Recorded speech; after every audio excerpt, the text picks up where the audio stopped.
Good Saturday morning. Welcome to another edition. It's Florida Talk Real Estate, not just a usual Saturday morning.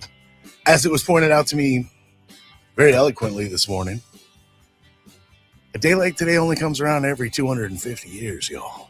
I think that's the best you can put it.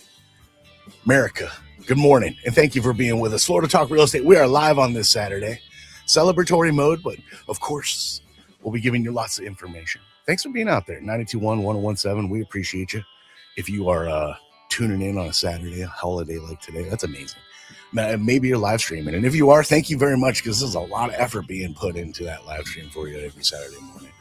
Florida Talk Real Estate on Facebook, Florida Talk Real Estate LLC on YouTube there. That's home of a ton of informational chunk videos. And maybe you have that free download, the iHeartRadio app.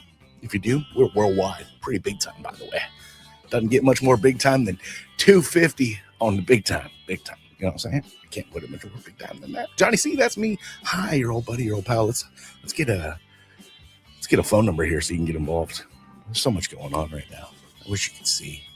877-927-6969. If you'd like to be a part of the conversation.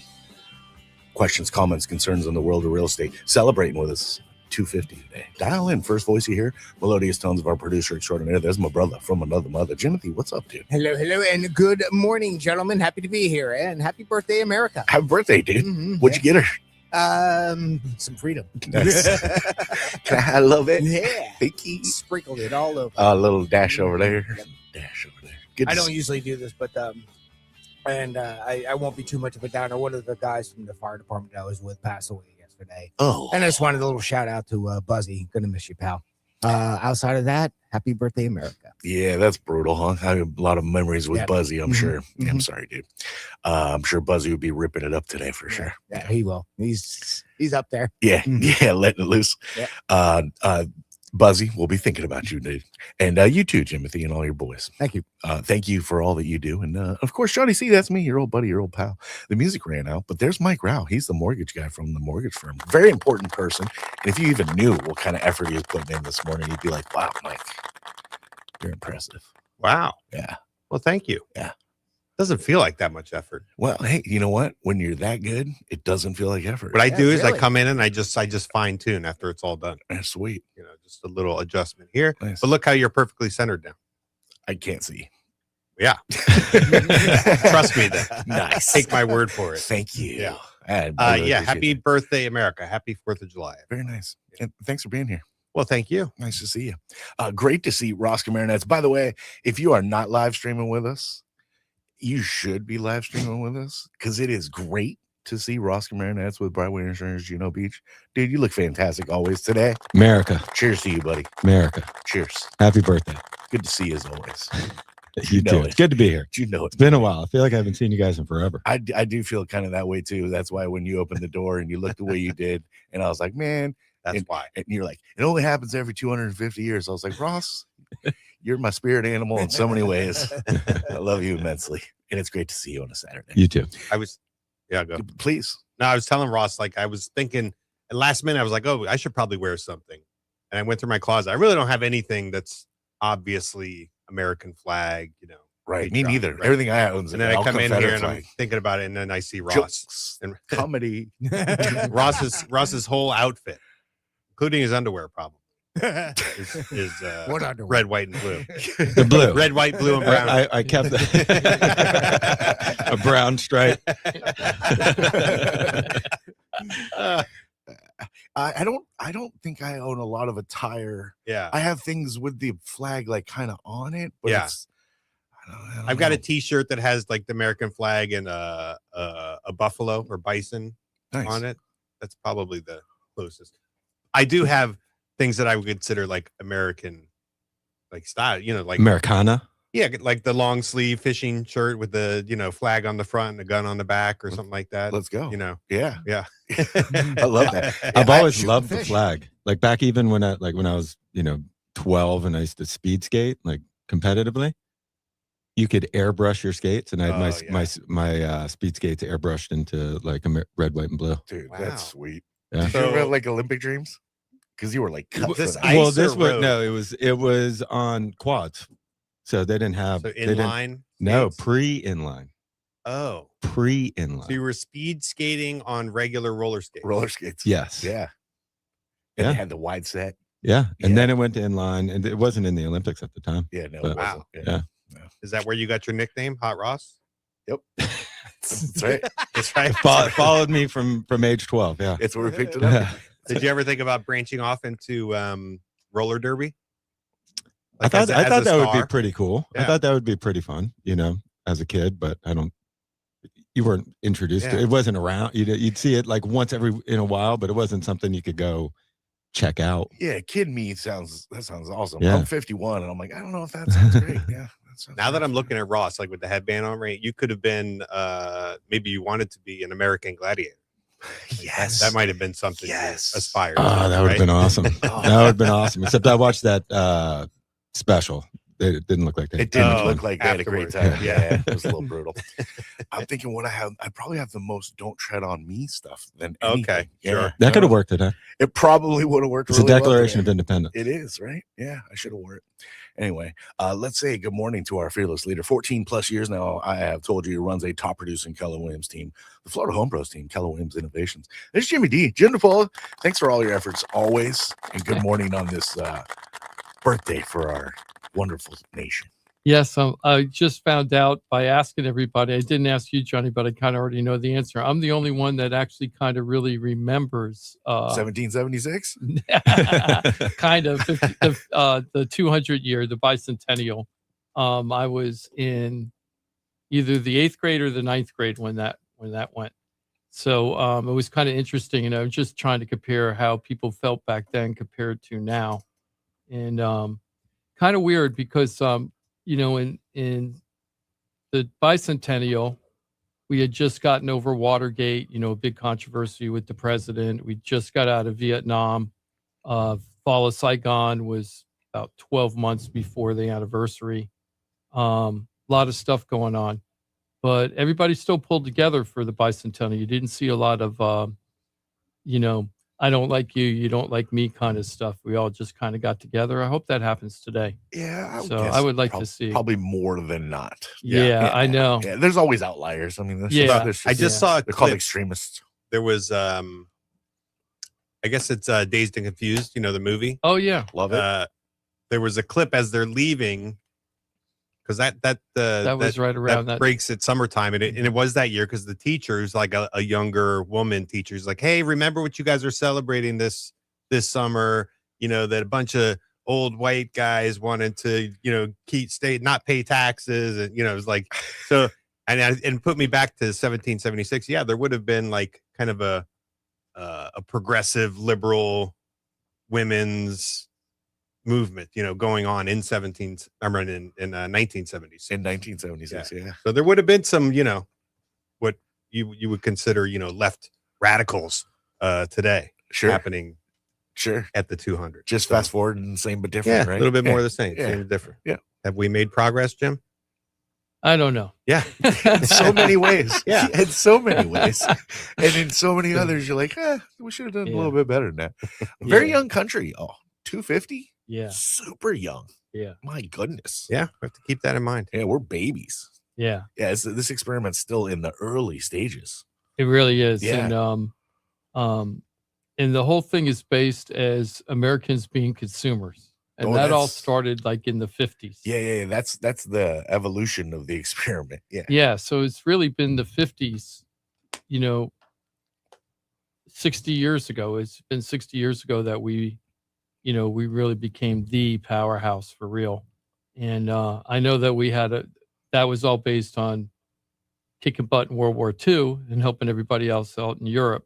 But it's really interesting, and hopefully have another really great next 250. Yeah, right? seriously. Yeah. And I hope weather really cooperates today too across the nation for so many of these celebrations that are planned. I know extreme heat is kind of planned, and that's if between the two, the heat's not going to ruin the celebration, might make it a little more lethargic. Yeah. And you got to be careful in the heat, obviously. Hydrate yourselves. I don't need to be preaching to anybody in Florida, but if you're listening anywhere else and you're not used to it, like a lot of World Cuppers coming in, man, it could be tough for those folks. Even the players. Yeah, seriously.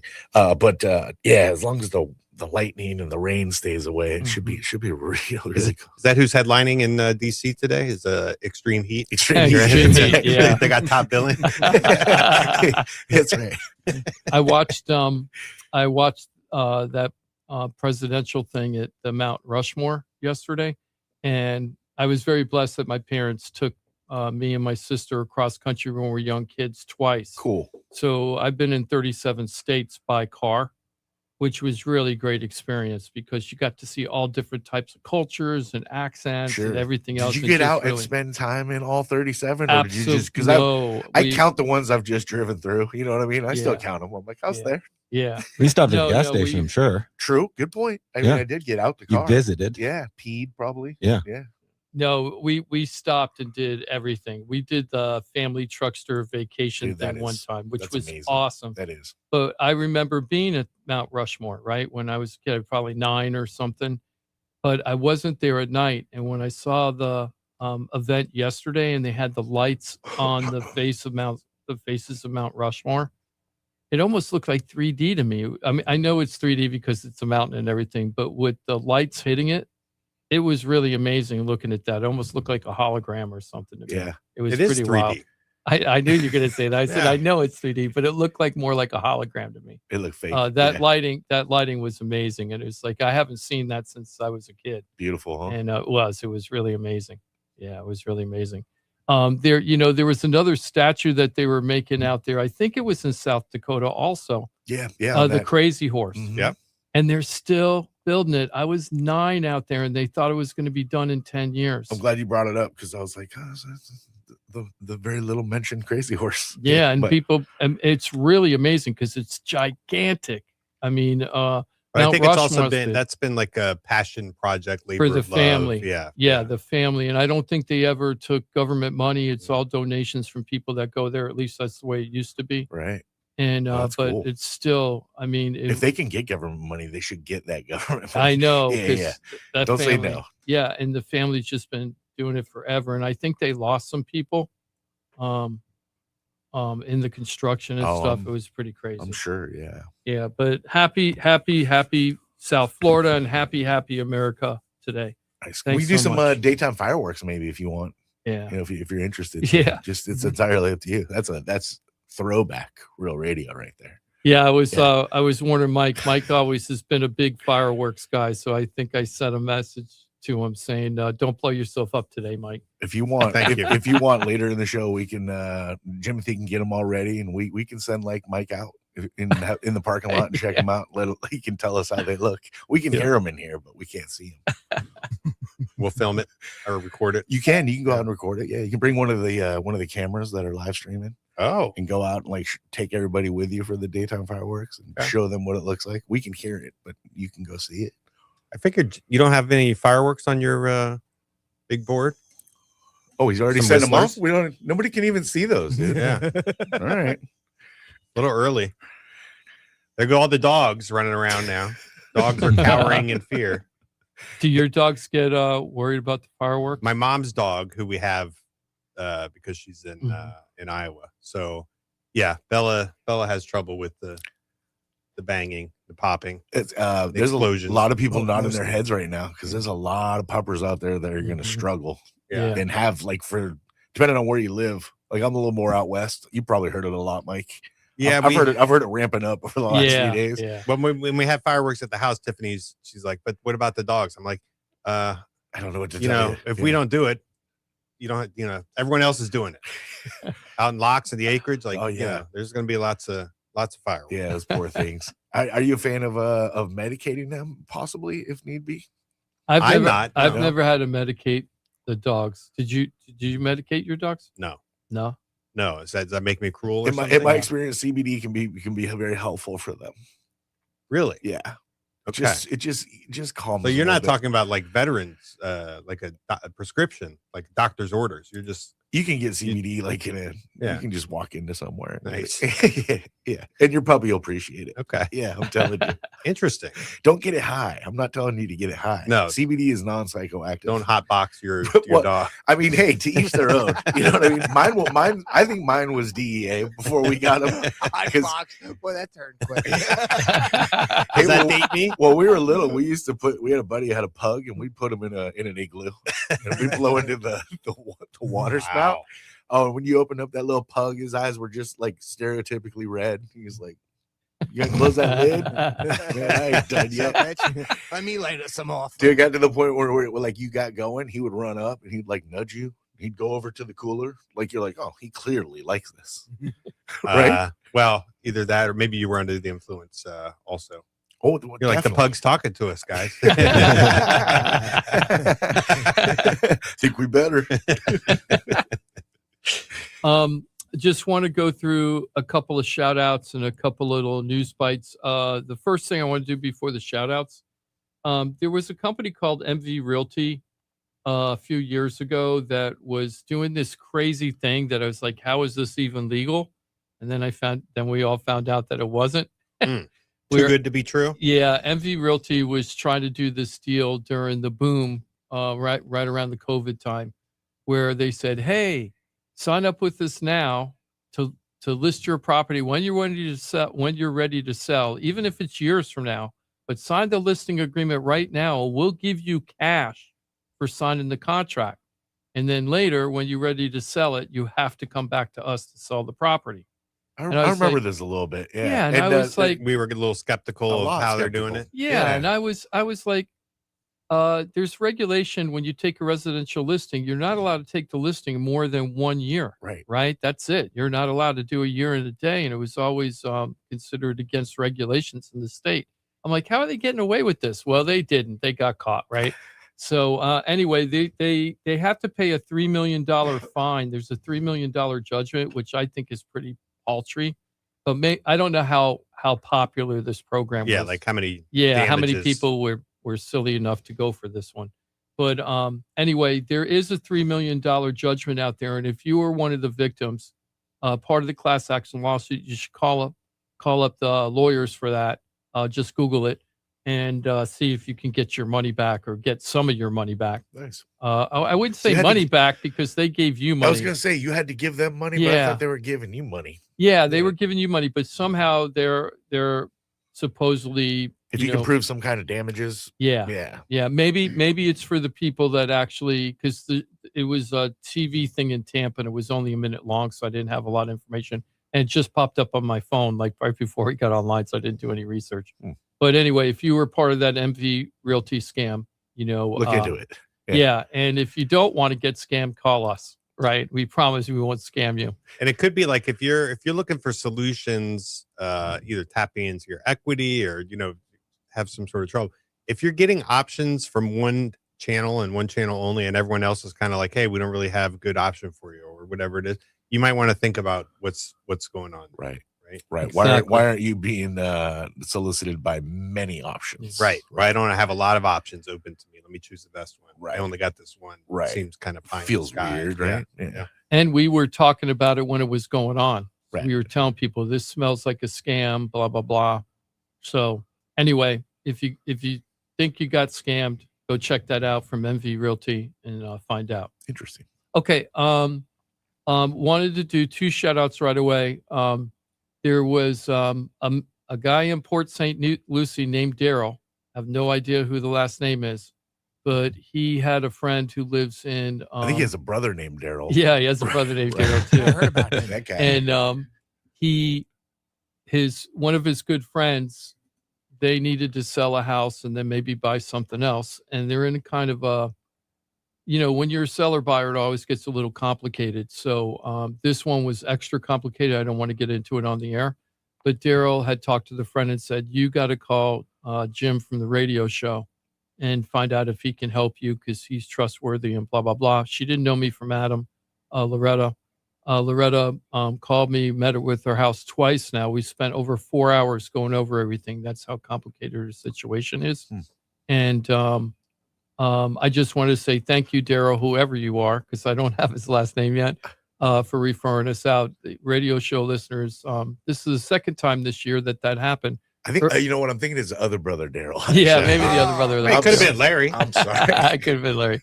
And then that happened to me earlier this year. There was a person named Steve or Steven who has a significant other, and they needed to sell a house, and they said, you really should call Jim. And I ended up doing that deal.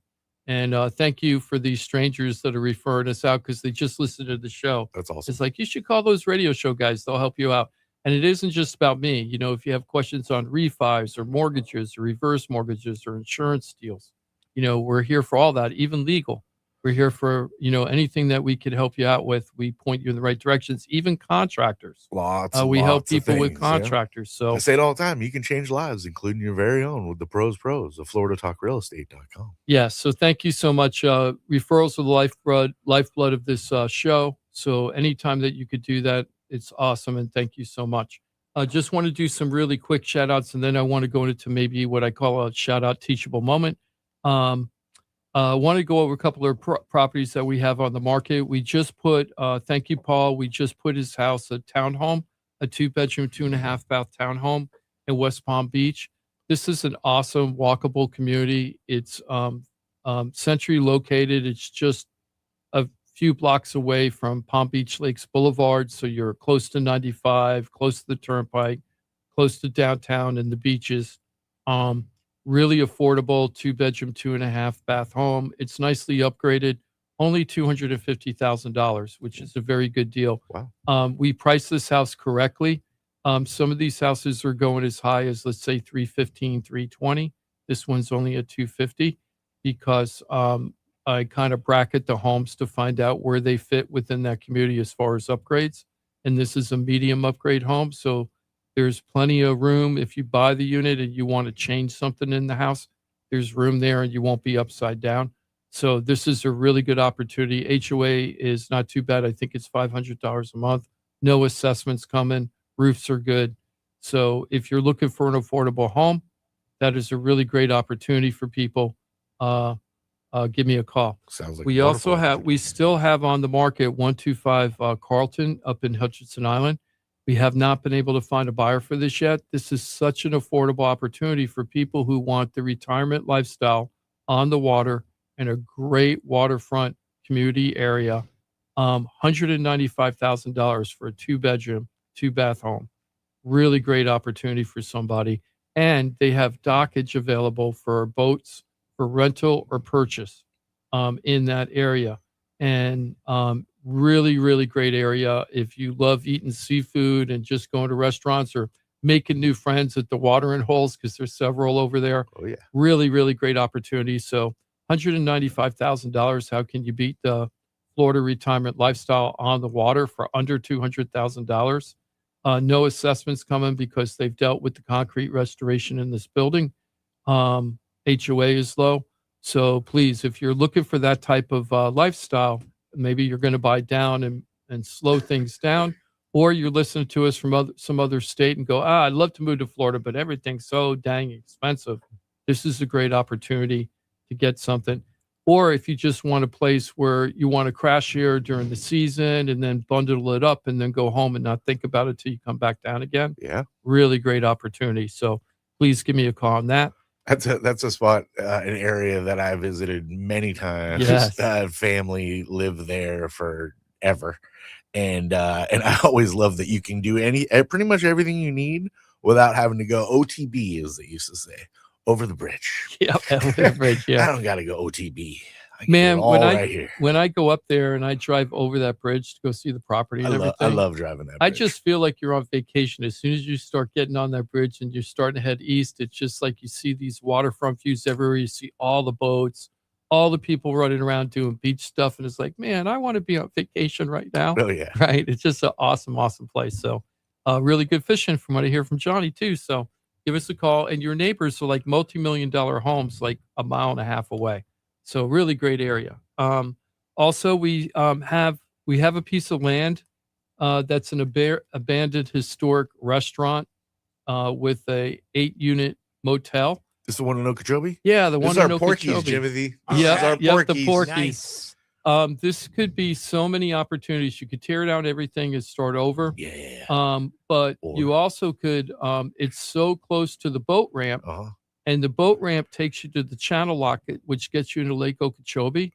Literally, once you get into your boat, it probably is like 4 minutes to get into Lake Okeechobee with the channel lock, and just a really So they great can just come opportunity. right off the lake, right into our Just Porky's. straight there. And I don't know There's if we like, should call it Porky's. I don't but even it's know if that Porky's. canal to the channel lock is a football field length. I mean, Huh. it's that close, right?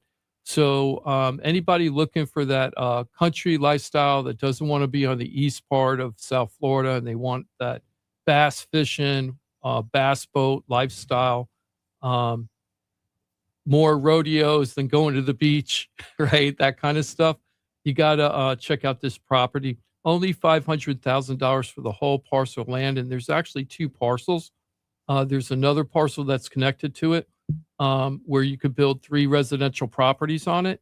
So if you bought it and you actually built the spec homes there, you'd probably make a good chunk of the money for the purchase that you did for the whole land coalition, if you will. So how does someone look at that, Jim? What's the address?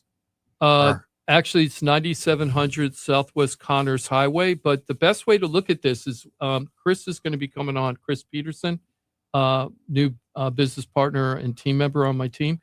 He is revamping our website, and it's getting better every day, guys. So you guys should go check out floridatalkrealestate.com. And we do have all the properties that we have listed right now. Sweet. Are on there. We don't have that many, so I'm looking for new business. I think we only have 4 or 5 listings right now. We're usually carrying 8 to 10. So we're short on listings. So please, because we sell them. So please give us a call, and we'll see how we can help you too. Also, we have 6115 Nolia Court. It's a beautiful 3-bedroom, 2-bath CBS home with a 2-car garage, huge backyard, 2023 roof, super nicely upgraded. We almost got it in a contract in 4 days, but I had to deal with the crazy mortgage broker. So we decided that we didn't want to continue with the offer at that point. The mortgage broker was a deal killer, Mike, and it was really crazy. Wow. And also a shout out to Ross. Ross, I gave this crazy mortgage broker your number. She is in production a lot, and she's looking for a full-time insurance company to work with. She loved that Ross gives us insurance quotes for every listing we have, and we put it up on the listing. And I can't thank you enough for that, Ross, because it's such a big help, not only to us, but to the mortgage broker and the buyers to help budget exactly what it's going to cost to move into that house instead of estimating what they think the insurance costs are going to be. And highly recommend any realtor or any mortgage broker that's thinking that they need something like that. It's like, hey, I want to have insurance quotes on all my listings. Call Ross. It's so easy. We have a system. It's set it and forget it, and really great information. So I love the system. Just send Ross the address. yeah, that's the system. And then magically the same day we get the information. I don't know how it happens. It's but like, it's awesome. I don't know. It's just kind of sounds magic. like someone's got a system. Super easy. So I'm curious, how did this mortgage person, this you had a is- little rapport because you're recommending insurance Well, stuff. yeah. So what happened was the realtor and the mortgage broker weren't getting along with each other very well. So I decided and they asked for a very big seller concession, which was really going to screw up the deal financially. So we had to figure out how to fix it. So they were using FHA. So I was thinking maybe they could use down payment assistance, but they can't because they own a property in Kentucky. So they couldn't use down Are payment they assistance. relocating from? They're relocating, Okay. and the person's already working down here. Okay. That's a big question mark or warning sign that if you know what you're doing, you have to make sure that they're going to be approved for the loan if they're getting a new job down here. Yeah, you kind of when you're relocating, the question from the mortgage perspective is your income staying the same? Is it like, are you keeping the same job? Are you transferring? Or are you starting over with a new job? And then how does that impact And your a new ability career to could be a new career, and that would affect, right? Sure. So what happened is I asked all those questions that all look legit. The mortgage broker seemed to be on top of her game. I explained to why we couldn't accept that offer and countered to the best I could and said, you got to go back and sharpen your pencils. She called me back later that day and she goes, I worked it all out. We reduced the amount of seller concessions we need, which was going to work for my seller. I was all happy for them. I really wanted that to happen. And then we didn't get a call back the next morning because they said they would call. So I waited until late morning, early afternoon. I call up the agent. I'm like, hey, when are you going to be turning the offer? Yeah, we're not. The mortgage broker thinks that the house isn't going to appraise. And I'm like, what? Now, they just did a refi recently, so I'm not too worried about it, right? Because we have an idea. And I'm like, what? And they go, yeah, the mortgage broker says don't turn in the offer. And I'm like, the mortgage broker is telling the buyers what to do, right? And this is what the buyer's agent had warned me Based about. on what they think it might appraise for? Right. So then they said, refied. look, we'll turn in the offer, but if the house doesn't appraise, then we want you to reconfigure everything. And I was like, you know what? We've got several showings scheduled. Come back to us and the agent told me they had looked at like 30 something houses and they turned in like 5 offers and the mortgage broker kept killing the deal. Well, they may have lost money one or more times on appraisals. Like, nope. Greg, Nope. And they're coming in at like a little bit higher offer amount and then asking for a seller concession. Nope, they didn't do that because well, higher than they wanted to. Yeah, and the family supposedly loved the house. That's why I felt like they were motivated, but they weren't that motivated. Yeah. And the whole thing was a really complete mess, but I never had a mortgage broker I've never heard of mortgage brokers in the whole time I've been doing this where the mortgage broker is telling people don't turn in an offer on that house.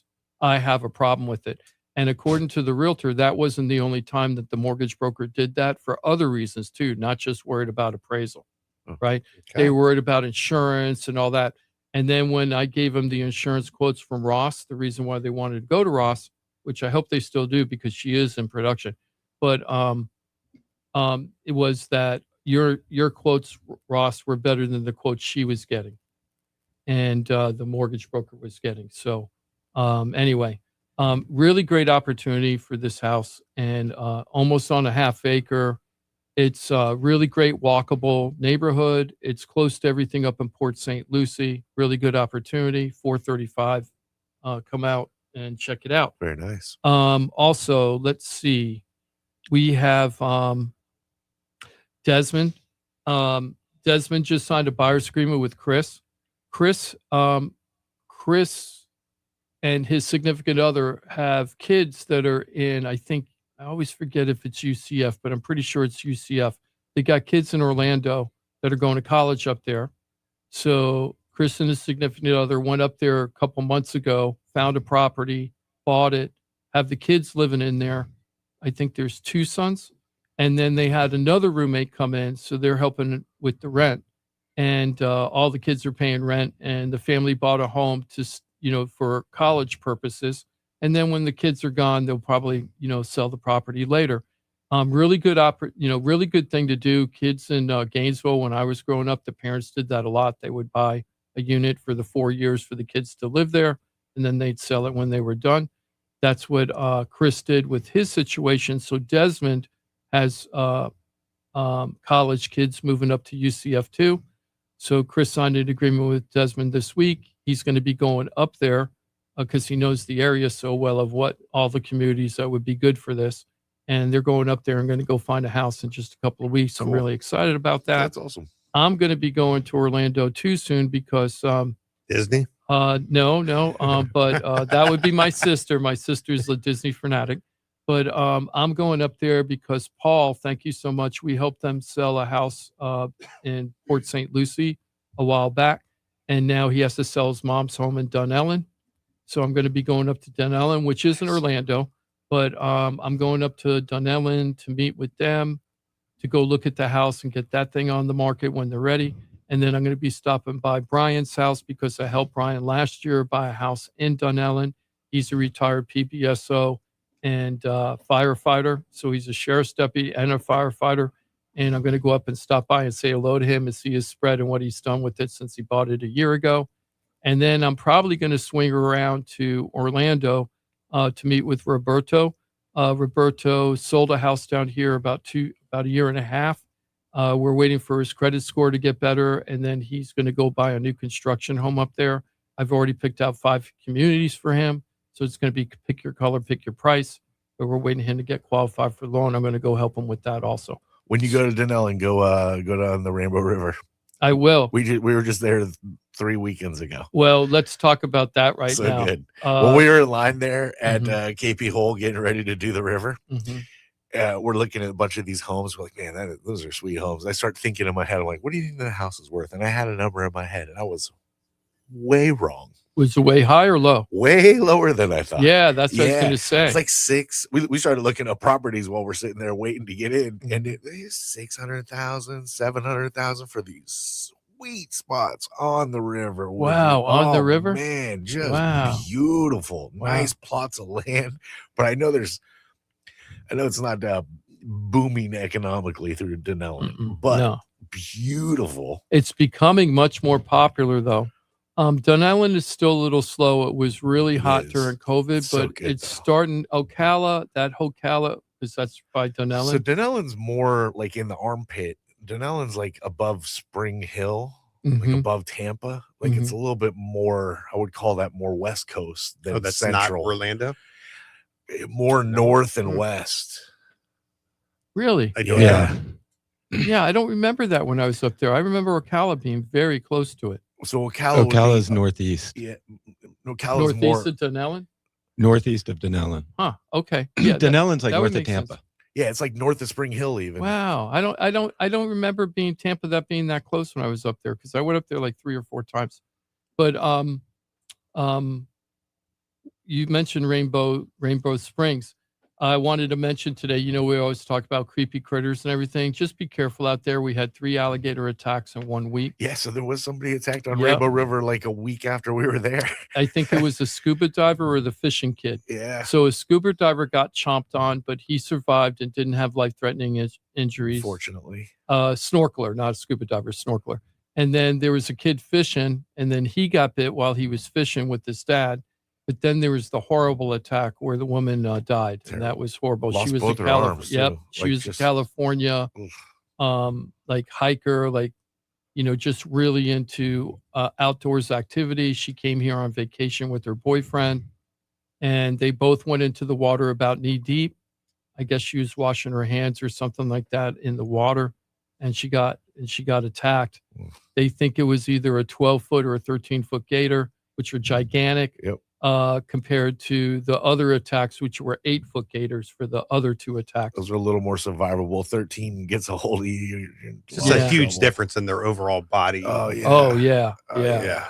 And that boyfriend was able somehow to get the alligator to make it let go of her, which I don't know if you've ever, I've been at the St. Augustine alligator farm and the alligator farms down in Miami. And when you learn about their jaw strength and everything, and when they're locked in, it's like a pit bull or way worse than a pit bull. Oh, yeah. But he was able to get it unattached, but they just couldn't get her to the hospital fast enough. God bless them. Terrible story. Terrible story. So but yeah, the reality is when you're in the water, they're there. Yeah. If you don't realize that yet, it's a sad reality that some people learn the hard way. But even if you know it, yeah, there's nothing you do. It's sometimes, just like, yeah. And supposedly it's mating season, so they're thinking that's why we've had so many bites. And the other thing is that we have a drought. We have a drought, and they're thinking that because the water's lower, they might be more aggressive because there's less water for all the gators to be in. So anyway, those are just theories. Don't let that keep you from going down the Rainbow River while you're in Denellen. Just do it. KP Hole is where you want to dump in. Reserve it ahead of time because they only have 300 tubes. And if you don't reserve it ahead of time, you just show up thinking you're going, you're not going to get a tube. Oh, they have a limit. It's 300 a day, and you have to reserve it ahead of time. Wow. That's why I'm telling you right now, book it now for when you're in Denellen. It's like a 4-hour run down the river, and you'll be like, that was worth it. Can you bring your own tube? You cannot. Oh, not dumping in a KP Hole. Oh, if you know somebody that lives there, you sure can. I've only done Ichnatukney, which we awesome. We like more than Rainbow River. Ichnatukney's our favorite so far. the head springs are all kind of the same in a way. Itchinatucky's head spring has a lot of force coming out of it though, which is amazing. When you try to swim into it, like you can't get to the hole. The hole at Rainbow River, there's several of them, and you can't quite. They rope it off to where you can't get to where the holes are, so you don't feel that pressure coming out of the earth. Yeah, it's so good though. Yeah, it's so good. That's awesome. You all over that place, Ross? I've never been. I mean, actually, I've been to the park, Rainbow River Park. For some reason, I can just see you just on your paddleboard up and down all these rivers, just for some reason. Like a year or so ago, me and my buddy went camping and mountain biking just around the corner from the park. It was like 10 minutes away, and we went to go paddleboard to this spring that was in the middle of nowhere, and you could only get to it by paddling.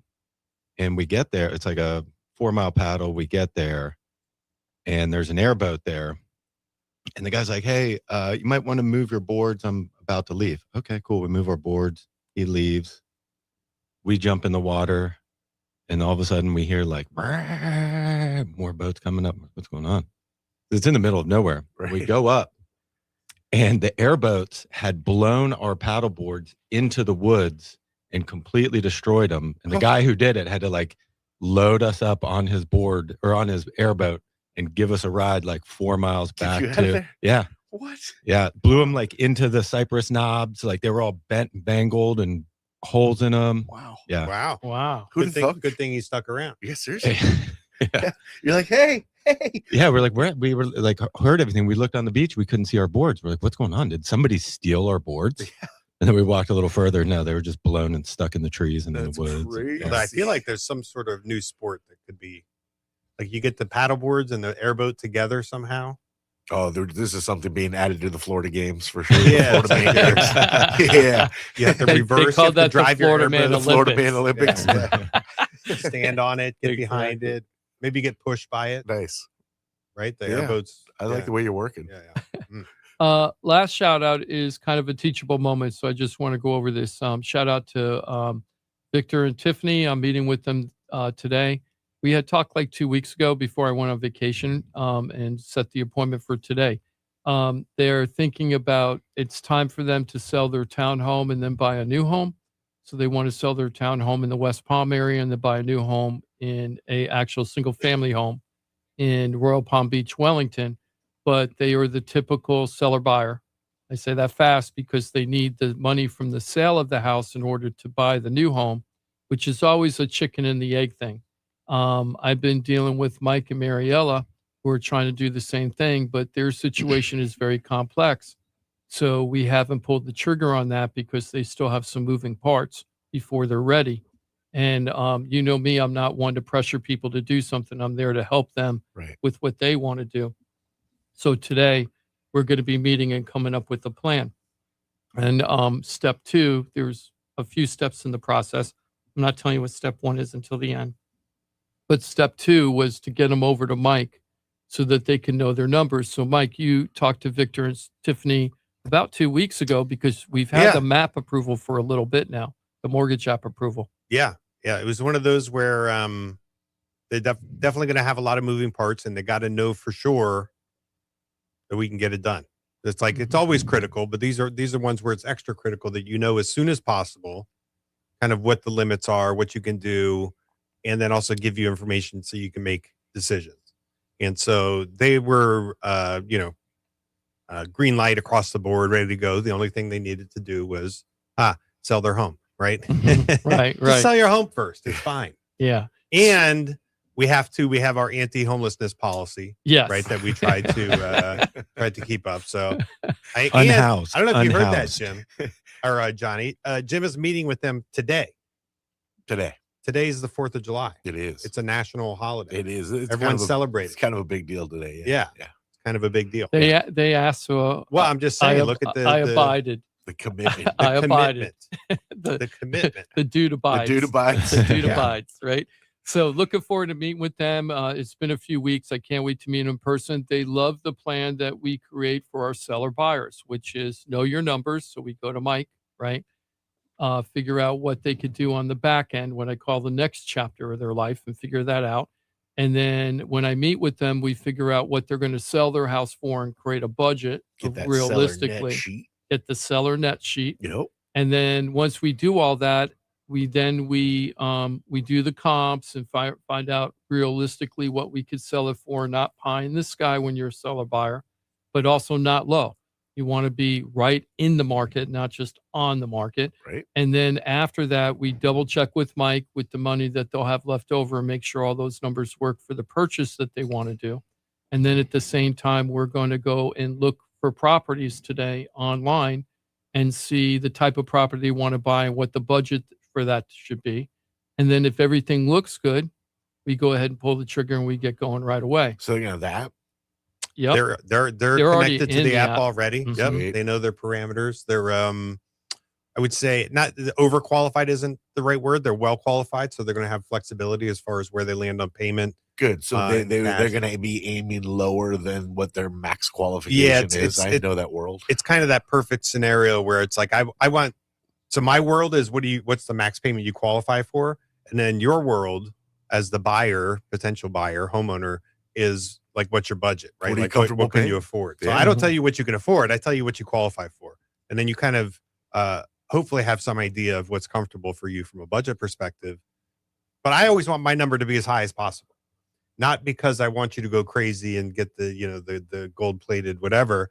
I want you to be the one in charge of where you draw the line. Right. And so that's the case here. It's Yeah. both from a cash perspective and from a qualifying payment perspective. Beautiful. So it's good. And the other thing they're going to learn today is how to calculate tax portability and what the new tax bill will be, because that's always a huge, huge thing. Yep. Can we count on no taxes? Well, we're going to talk about that a little later today. We are going to talk about property taxes because the governor said something that I thought was kind of surprising. So I want to get everybody's take on that. I saw that. So I figured that would be something we could talk about today.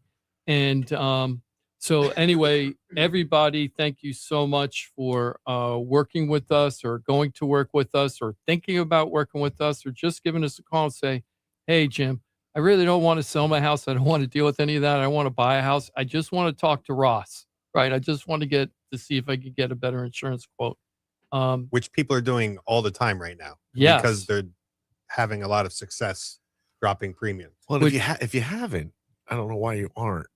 I just heard a story. A buddy of mine who uses Ross shopped it and saved $1,000. Ka-ching. That sounds very That's familiar. 1/500th of what we need right now. So where are we right now, Ross? $296. $296,000 in savings to customers that just called and said, hey, I want to check my insurance policy, see if I can save some money. Now, Ross, how bare bones are these insurance policies to get that reduction? They're not. They're apples to apples to their current coverage. Better. You're darn or right. better. We're, Now because you're talking. the last couple months, the underwriting the rates have gotten better. Underwriting restrictions have gotten better. And so, somebody who had limited water damage or only qualified for limited water damage up until very recently, we're able to give them full water damage and save them money. I love that. That's what happened with me too. If you just want to save money by cutting your coverage, I think I can speak for Ross. It'd be like, just do it through your company you have right now. Yeah. If you want to see if you can save money by having the same coverage and or better coverage, FloridaTalkRealEstate.com. You need Ross Marinetz and his team. Brightway Insurance, Juno Beach. So it's not apples to apples. It's apples to apples and caramel. Right? Because it gives you the caramel. Candied, candied apples. What you want. Apples. I guess I should do a shout out. You could do caramel or caramel. Oh, sorry. What do you say, Jim? You probably say caramel. A caramel. I'm a caramel guy. Yeah. But caramel. I guess I should do a shout out to Eric. Yeah. Eric W. To my dad. Eric W. We shout out to my dad too. Give a shout out. Why not? Hey, Eric. Pop. What's up, Eric? Dad. Eric's been going back and forth for weeks. I've been seeing the emails, but I haven't been reading them. I got to be honest with you because I was on vacation and stuff. But I found out Jake, I think, in Ross's office has just looked like Eric's ready to pull the trigger on a new insurance policy with Ross. So that's Jake really with great. Brightway? Yep, Jake Nice. with Brightway. Not to be confused with Jake from State Farm. It's Jake from Is there a Brightway. Jake from State Farm? Yeah. Oh yeah, that guy. Yeah. That guy. Yeah. Khakis. We don't talk about him though. Yeah. What do you We talk about Jake from Brightway. She sounds hideous. Is Jake a copyright? Is he a copyright violation? I'm sure. Yeah. You're not allowed to call yourself Jake. So that's pretty What funny. a gig that guy landed. Yeah. Right? I think he was just like the very first commercial he did. He was they didn't have long-term plans, right? It just turned out that it was working. Jake took off. Yeah. Yeah. He did. He's hideous. She sounds hideous. She sounds hideous. Let's see. It's 9:50. You know what? It's so crazy because ever since I hit my head, the time goes by way faster than I thought. I'm always like a half hour behind. I think what's 10 minutes is 30 minutes. It could be a symptom of just like I thought it age was in just general. 9:30 right now, and it was 9:46. I'm like, oh, so very wild. I'm not used to my time. I wonder if you bumped it again, what would happen? Yeah, Oh. like hit it In and the front, try though. to fix it. That's called a reboot. I need to reboot it. We never talked about you bumping your head on the air, Jim. So you just Yeah. announced that to everyone. Well, that's Should we okay. get the backstory now? Yeah, no, that's okay. We'll No? we'll pass on that for now. Let's just say this: what happens in Vegas, Stays in Right. Vegas. Yes, Daisy, including That's your right. memories. Yeah. That's the way it should be. I know, right? It's kind of probably well said, Jimmy. Yeah. It's like I woke up, I bumped my head, and then I had this weird scar like on my back, in Yeah, my liver exactly. area. But- I woke up in ice Kidneys. tub. But I in an did. ice But I tub. did go get MRIs and everything. Everything's in place. So Well, they did find I had a brain, contrary to popular opinion. That's the first thing Mike said. Did they find you have a brain? No, It's like that's the first thing. He said. I'm never You didn't so say that? over the top. Yeah, no, you said, hey, I did. CAT scan or whatever. You said they did a scan, Yeah. and I said, did they find anything? Oh, I didn't say brain. Oh, I just I said, did they figured- find anything? I figured that. Maybe I'm confusing it with the Wizard of Oz thing I watched when I Oh was no, out I there. meant brain. I Yeah. definitely meant it. yeah, it was that way. implied. It's I just wasn't so like, I'm not in your face. it's part of the Pretty subtle. comedy, right? You have to. Well, let's go ahead and take a little break, and this is what we're going to do on the rest of the show. The first thing we're going to talk about is roofs and insurance. Okay, we're going to talk about that a little bit. We're going to talk about some of the regulations that were changed about how insurance is covering roofs and the different options you have. We're also going to talk about Carlos. Yeah. Because Carlos, he's buying a house and the roof did not pass useful life, so we had to deal with the roof. But the sellers did not want to put the roof on. So how do you solve that problem? Carlos wants to buy the house, but he can't get insurance without a new roof. So how do you fix that problem? And how do you solve it for the seller? I was the buyer's agent in this case, but how do you help the seller not put the roof on and still have Carlos buy the house? So we're going to talk about those two things. It's all about insurance. Then we're going to switch over right away to property taxes. Governor Desantis made a kind of surprising announcement to me a couple of days ago about the November 3rd vote to eliminate property taxes. He We're gonna called you talk a little bit specifically? about that. Yeah, he talked to me. He gave me a call and goes, "Hey, Jim, this is what I think you should talk about on Bring your this show." up. Yeah, so we're going to talk about that. This is our journalism major over here. Yeah, Also yeah. putting that sentence together. Yeah, and then let me see, and then related to the property taxes, let me see. Oh, and we're going to start off, and I think this will be kind of interesting. Remember when I sent out a weekly email blast 2 weeks ago asking people what they think about the property tax elimination and whether they're going to vote for it or not? And we got a lot of feedback from that email. Interesting. So I thought it would be kind of interesting just to see what our listeners said about whether they're going to vote for it or not. I thought that would be kind of a little interesting insight to see what people think. And let me tell you, it isn't one thing. It's all over the All place. over the So place. it's kind of interesting what people said. So we're going to do all of that and a little bit more when we get back. Cool. We are live on this 4th of July, very celebratory day for our nation, and rightfully so. Of course, you're always welcome to join us toll free at 877-927-6969. Questions, comments, concerns, you want to join in the conversation at hand, don't be shy. But if you are a little bit more on the shy side, believe me, I understand. That's why you can go to floridatalkrealestate.com. On Facebook and YouTube, you can consume away. We live stream on a Saturday. You check out Ross. Yes. Plenty of reason to go to Florida Talk Real Estate America. on America. Facebook. America, baby. Live stream. If you're not joining us while we're live, you can always go back and revisit. We encourage you to and hit share and like, because you can absolutely change lives, including your very own, with the pros of floridatalkrealestate.com. Experts in their field. If you're looking to buy a home, sell a home, stuck with a home, you don't know what to do, tricky situations, anything that touches the world of real estate, we got professional guidance for you. A click away. floridatalkrealestate.com. Know it, use it, love it, share it. floridatalkrealestate.com. 4-minute break. Thanks for being with us every Saturday. 250, baby. Looking good, too. Still looking good. Yep. Maybe we should paint it a little bit, though, but it's still looking pretty good. 4-minute break. We're back at it. Thanks for being with us right here on Real Radio. We'll be your friend. Follow us at Real Radio 92.1 on Facebook, Instagram, and Twitter. Here's the latest with weather on Real Radio. I'm meteorologist Charlotte Carl with CBS 12 News. The heat and the humidity are going to remain at the forefront of your 4th of July. We are expecting temperatures to climb into the upper 80s, low 90s. Showers and storms start to arrive around 1 p.m.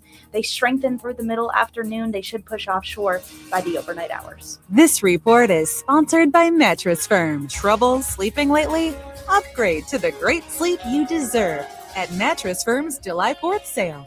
Choose from a curated selection of top brands and let their sleep experts help you narrow it down. They make sleep easy. Hey, it's your boy Johnny C here, host of Florida Talk Real Estate. They're tops when it comes to helping people buy and sell houses. But Florida Talk Real Estate is so much more than that. For 5 years, I've watched these guys help thousands of our listeners with any real estate need. They couldn't do it without their sponsors, who are experts in their fields. Check it out. Jim DePola, powered by Keller Williams Realty. Their team specializes in helping people sell their house for top dollar, and buyers get great deals on the purchase of their home. That's what they did for me and my family, and I couldn't be happier that I hired them for my real estate transaction. Mike Rao from the mortgage firm is one of our favorite guests on the show, and he is the mortgage guy. Whether you're looking for a refi or a mortgage to purchase a new home, Mike Rao will get you the answers you need. The mortgage firm is licensed to do loans in Florida, Alabama, Tennessee, and Georgia, and they have local offices that cover all of South Florida. So if you're thinking about a refi or a new mortgage, go to the mortgage guy, Mike Rao, and find out what he can do for you. The Mortgage Firm, Inc., NMLS 189233, Florida license MLD 78, equal housing lender. The law office of Paul A. Krasker has been specializing in real estate law for nearly 25 years and has the professional team you need.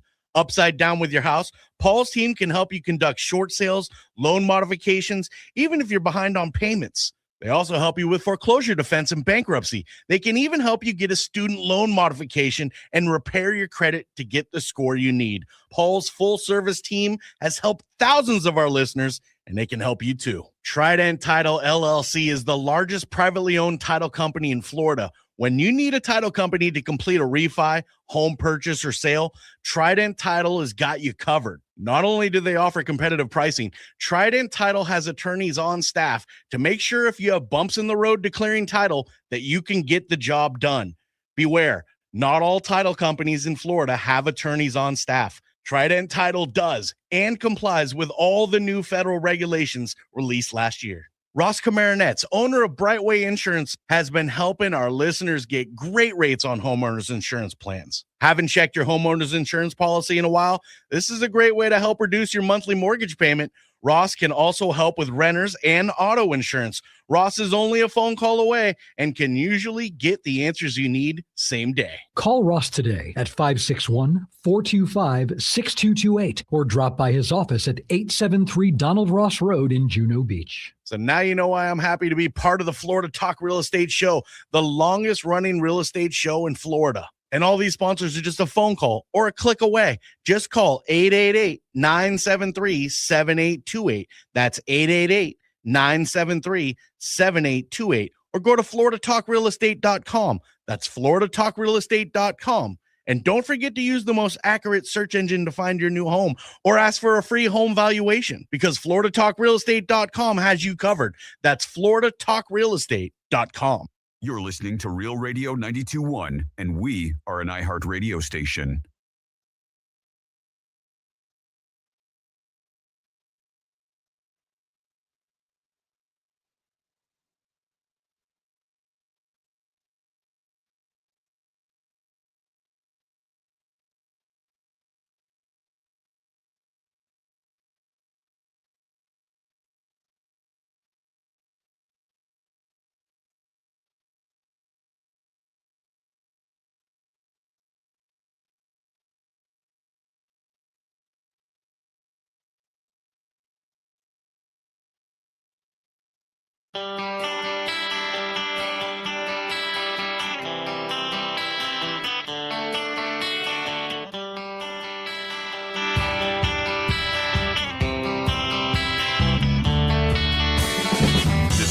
Florida Talk Real Estate with Jim DePola and Johnny C. Got a question for the show? Call us live at 1-877-927-6969. You're more than welcome. Dial in toll free 877-927-6969. Exactly an hour remaining on this 4th of July. America, get you some. Yes, we are live streaming as well on Facebook and YouTube. Florida Talk Real Estate on both. It's Florida Talk Real Estate LLC on YouTube there. But stream away. Thank you very much for being there. And if you're not, you can always consume later. Jimothy's our producer extraordinaire. What's up, my dude? Hello, and good morning. Well, good morning. Phone line's good today? We're good? Absolutely, yep. You're welcome to join us. Oh, that one's good. That's the one I dial in on.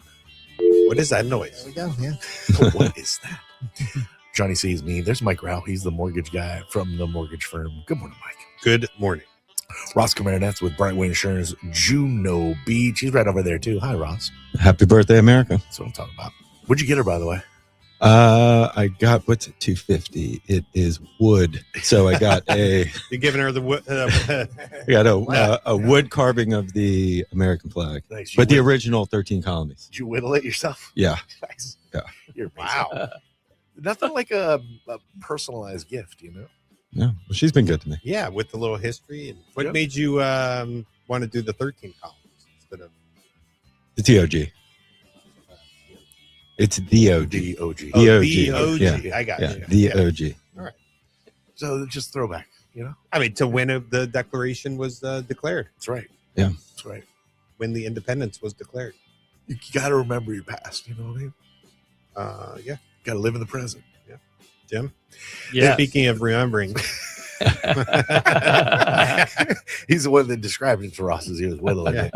Our fearless leader, 14 years now, running the top producing Keller Williams team, the Florida Home Pros team with Keller Williams Innovations. Jimmy D, Jim DePola, how you be? I'm doing good. Happy America today instead of happy South Florida. Happy South Florida too, but happy Team America. America. Jim, what did they have before they had Yeah. a dial tone? What was before that? Right? They 'Cause had he played that. operators. A lot of kids these They days had don't know operators. what a dial tone is. No, they had right? an operator who took the little cord out of the Ah. board and put the other You'd cord be like, give me New in York. the other board. 3475. Exactly. Yeah, and they talk funny like that. They sounded like the Yeah, Munchkins see? from Wizard of Oz or something.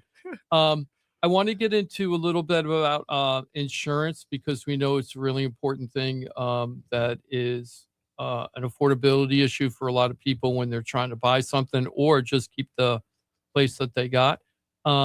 So a while, I don't remember how many months ago it was, Ross, but they loosened the regulations that were required, I think, by Fannie Mae and Freddie Mac, if I'm not mistaken, that they allowed you to have different type of insurance policy for your roof. And so instead of requiring full roof replacement, they did what's called ACV, which is actual cost value or something. Could you kind of explain it in layman's terms because to refresh everybody what's going on with that? So, we kind of went through an insurance crisis with excessive litigation regarding roof claims. Mm-hmm. And one of the things that the insurance companies did for older roofs, instead of denying, saying, hey, that doesn't meet our underwriting guidelines, we're not going to insure you. What they would do is they would, offer coverage for the house. But if there was any sort of roof claim, they offered an actual cash value option, meaning that it's a depreciated schedule or a roof payment schedule. So depending on how old your roof is, you'd get a percentage of the roof's value. So if you had a 20-year-old roof, they might give you 25%, and you had a roof claim, and it costs $10,000 to put on a new roof, they might only give you $2,500. Okay, but your insurance would be cheaper because of that, right? Your insurance would be cheaper because technically you're getting, a lot less coverage. And the mortgage companies, when that kind of first came out, a lot of them were saying, whoa. This house isn't covered at replacement cost because the roof is covered at actual cash value. But I think it was like April 1st or somewhere around that in March or something. Fannie and Freddie said that they would accept actual cash value roofs. Is that what you remember, Mike? That's how you saw I it? don't remember it being on April 1st, but any announcement that comes out on April 1st, You're like, yeah, right. What was it? especially something like that. I'll just so from a lending world, yeah, it does come down from, in this case, Fannie and Freddie, who are the essentially they create the underwriting guidelines for borrowers, for property, for appraisers, all of these kind of rules for lending. And I forget exactly when it was, but yeah, we always have minimum requirements for insurance, right? One of those requirements is that the home has to be insured at a level that it could be replaced, basically built from scratch, because the home is the security for the loan, and therefore the lender has an interest in making sure the home can be, it's going to exist in its existing condition, right? Or can continue in its existing condition. So we have rules for minimum insurance requirements. And this is one of those that they relaxed, I think, because of affordability and probably just pressure from insurance companies. We're like, listen, you're forcing us to do this, and it's not making economic sense for anybody. And so they allowed it now that you can insure the roof for less than full replacement cost. You can insure it for the depreciated or used value, ACV. So, Ross, just from your perspective, from writing these policies all the time, who would be the person that would be most likely that the ACV would be better than full replacement value? I mean, I don't think coverage-wise, ACV is ever going to be better than full replacement, but premium-wise, in an older house, in order to even get coverage, it might have to be covered at actual cash value in order just to even get coverage. And it will be cheaper because the insurance company's on the hook for a lot less money. So you're able to get coverage and it's cheaper. And then I think the flip side of that is, okay, I do put on a new roof. Now I have replacement cost coverage. My premium I put on a new roof, my premium should go down.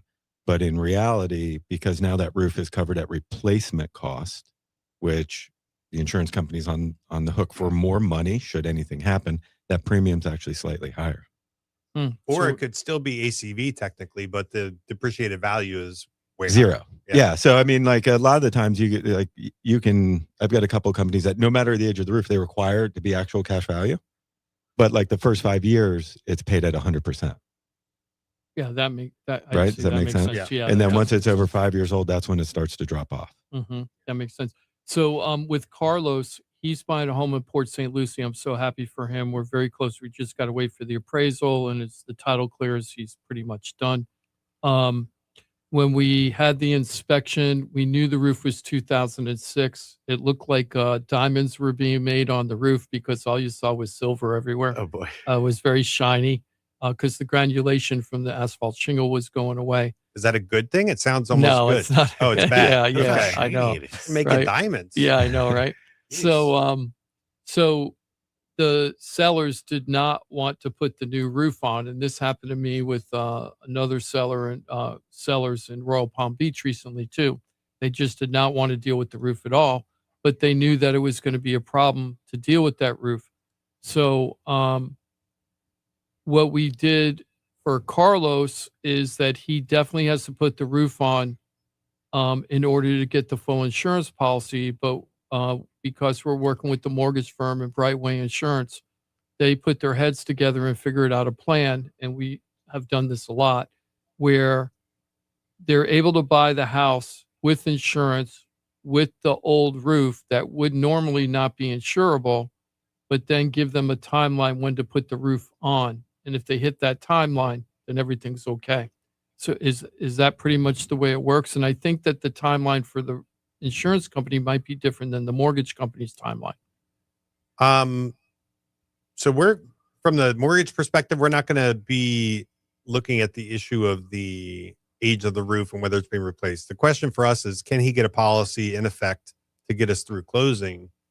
And one of the options that Ross put together is like, yes, you can do that as long as you have your bid for the work lined up and you're going to have a certain amount of time. So you can get through closing and close on the home, put the new roof on, and then this policy can remain in effect, or even he could even shop we'll rewrite it. Yeah. Once he puts a new roof on, we'll rewrite it to a better. Right, shop it with a different insurance. So the main question that we had asked in the beginning, something you knew right away, was, can we close?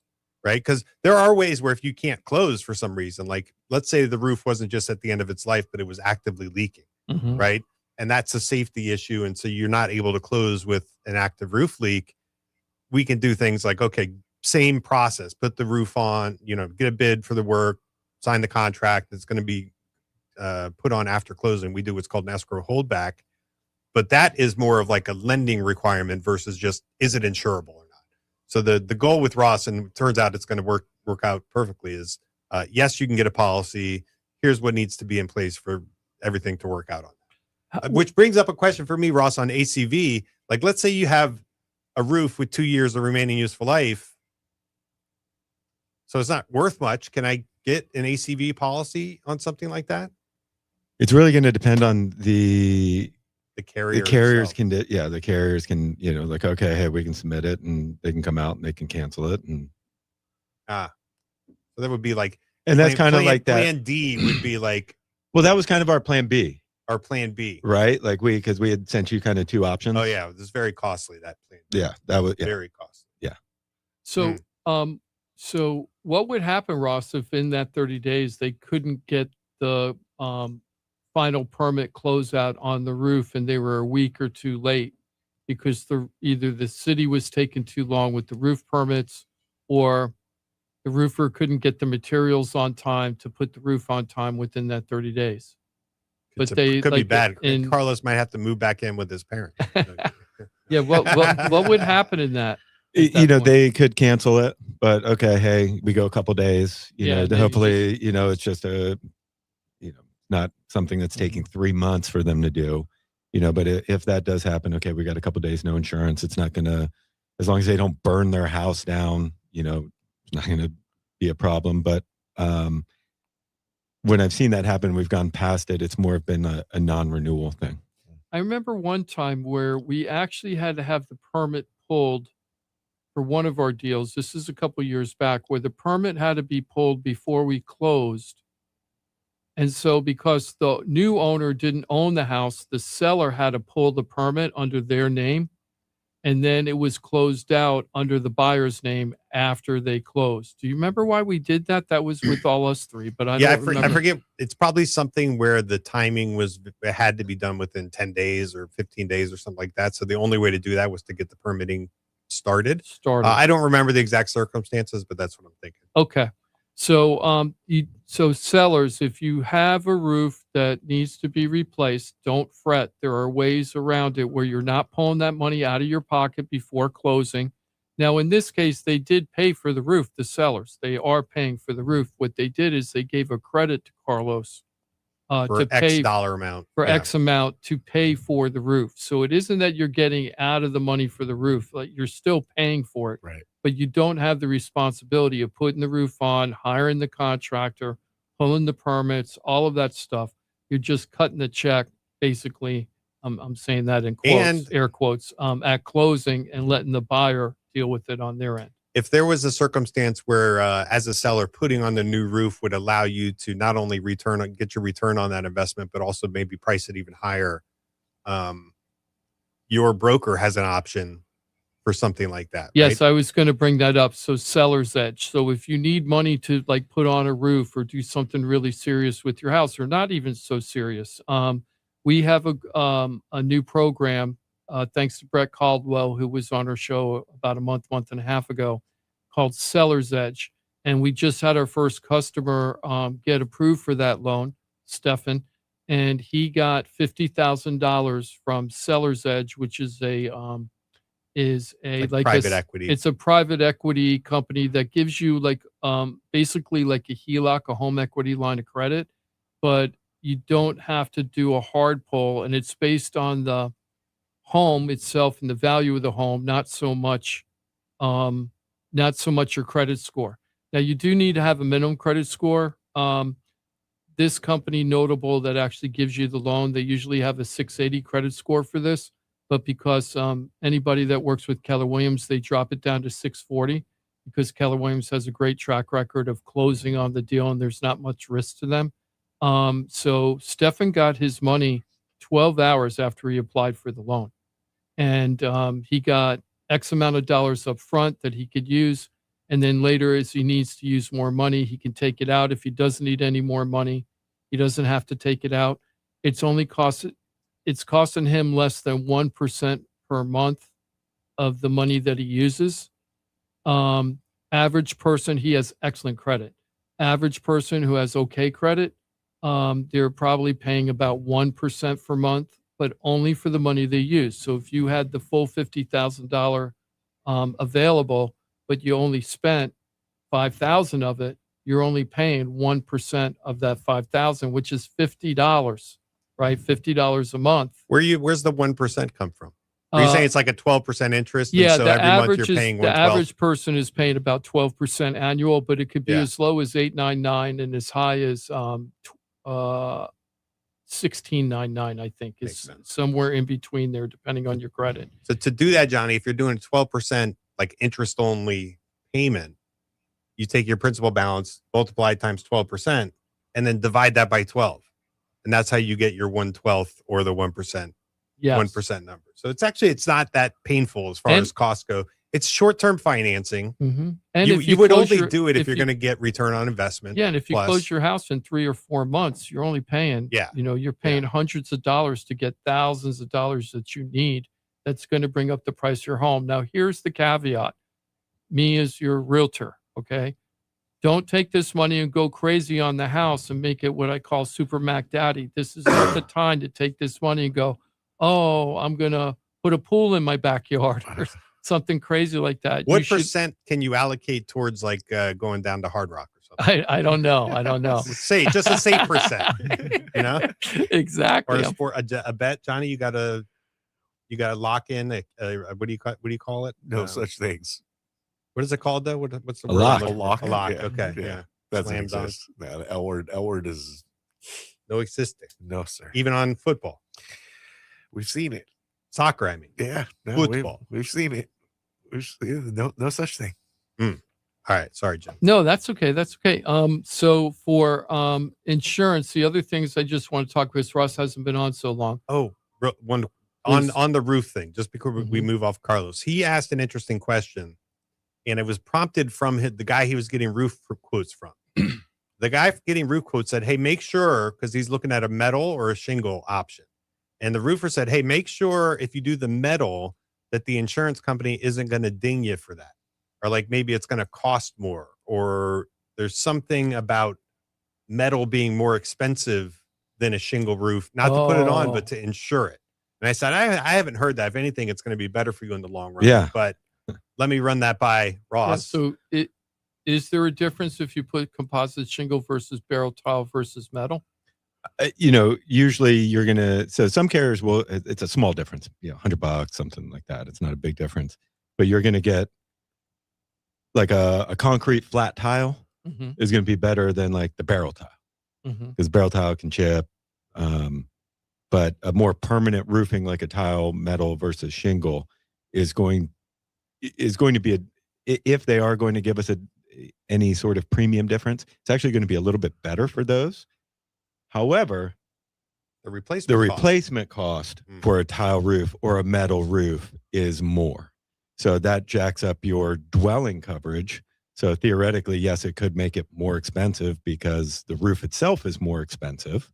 But as far as like a rating wise, no, typically there is no difference. There are some outliers where a carrier will give you a little bit of credit depending on what type of roof it is, but typically it just goes by age. The other thing I told Carlos, and tell me if I was wrong about this, because he hasn't done anything yet. So if I'm wrong, I can tell him, hey, stop. But we don't know if there's a third nail on the strapping of the house because it wasn't in the report because they couldn't see anything. So I told him, if you're going to replace the whole roof, this is a good time to check on that. Could you explain about that whole third nail thing, and is it worth doing? So the third nail, when we talk about the third nail, we're talking about the roof to wall connection on the wind mitigation report. And that's when we're going to talk about like strapping. People hear hurricane straps. There's basically, you've got a strap that comes out of the wall and doesn't wrap over the truss. It just comes out, and there's 3 nails attaching that wrap to the trusses. And then you've got your what they call a single wrap, where it comes out of the wall and it wraps over the truss, and you get 2 nails on the front side, and then there's 1 nail on the back side where it wraps over. But a lot of the times, people who are installing roofs, they get a little lazy, and sometimes they only put 2 nails in that metal connector, and you need 3 nails. And so when the wind mitigation inspector goes into the attic and he notices that those metal connectors only have 2 nails, then we don't get that credit. And it's generally a pretty good credit. So that's when you can hire another team to come in there and put that 3rd nail in there. And depending on the company, it could save quite a bit of money, where you do make up for it that first year. But sometimes I feel like nowadays it's kind of, maybe it takes like a year or 2 to make up for it, but it's definitely worth being done. Yeah, I was thinking like 3 years you get your money back. It depends on the carrier. 10 years ago, you used to get your money back right away, almost double your money back right away. But it seems like over the last probably 5 or so years, that hasn't, with a lot of carriers, it hasn't been that significant. So the last thing I want to talk about that is the underlayment, because I was around during 1776, as you guys so politely remind me all the time. When I used to do roofs, and when I say do roofs, when I put my own roof on and everything, and I was up there with the air gun and the air nailer and putting on the felt and the tin tabs and all that. Back then, you pretty much only had felt, right? You'd put down the felt, 30-pound felt, I think it was called, or whatever, and then you put your tin tabs to hold that down, and then you put your shingles on top. Sure. But now they have that sticky based underlayment, and a lot of roofers charge extra for that secondary water underlayment barrier. Is it worth putting it on based on the cost, the extra cost of doing that? I mean, it's like $100, between $100 and $200. You save about $100 or $200. Yeah, but it's also peace of mind. Mm-hmm. Now you've got an extra layer of, between the elements and, your furniture on the inside. So, I would recommend getting it done anyway. Yeah, not just to save money on your insurance. Yeah, Flex Seal. Yeah, Flex Seal it. Yeah. Yeah, I mean, when the roofers are up there and they have the shingles torn off, just go up yourself and Flex Seal it. Flex Seal. Spray it on or paint it on? Both. Whatever. I mean, whichever you can get at Walgreens. Yeah. And Ross said strap a bunch of times. It made me think, Jimothy, remember, strap on backwards is no parts. Oh. Always remember. Oh, what is it? Strap No on parts. backwards is no parts. I can't get past strap on. Backwards is no parts. See, he never said strap on. He said He strapping. said strap, but it made me think. Yeah. I'm like, I gotta I know. remind Jimothy, strap on backwards. Well, Johnny knows me. No parts. Big fan. Let's thank you, Ross, about all Thank that. you, Ross. And Ross has saved a lot of people money. And if you have any questions and you're thinking about putting the roof on and you're not sure, what add-ons you should do or what type of roof you should do, give us a call and we'll get you over to Ross and he'll give you free advice of what, the pros and cons of different types of roofs and stuff like that are for you and to save you money. And it's just one phone call, one email away. Just go to floridatalkrealestate.com, fill out a contact form, call us at the 888 number. 888-973-7828. Oh, is that the number? That's it. So just thank you, Johnny. And just give us a call. We'll give you the advice that you need. That's what we're all about. Hey, now I want to switch over to something else that's a really big announcement, Mike. And I forgot to mention this at the top. Hometown Heroes is back. That's right. It's coming back, July 13th, right? Yeah, officially. Well, I guess it's not official. That's the latest announcement is it's opening the books on the 13th. And I heard that they're actually funding it for the full 50. Well, it's 50 million. Right. So it's the same, basically the same thing they did this. Oh, I thought they previous year. did 30 year. I thought they did 30 million. No, last year. remember it was 100. Right. And then this past year they cut that in half to 50, which also they cut back the professions to basically your hero professions, which was it's okay. It was kind of the origin of the program in the first place. And so even though they funded less money because they cut that back to professions, that money actually lasted 9 months. Yes. Right. We were doing, I think I did a hero lock up until maybe April of this year. So it lasted as long, which I guess, I was a little upset when they first announced that because we had people lined up because it was for all first time home buyers. Right. But yeah, they're doing 50 million again. Now's the time. But you don't have to.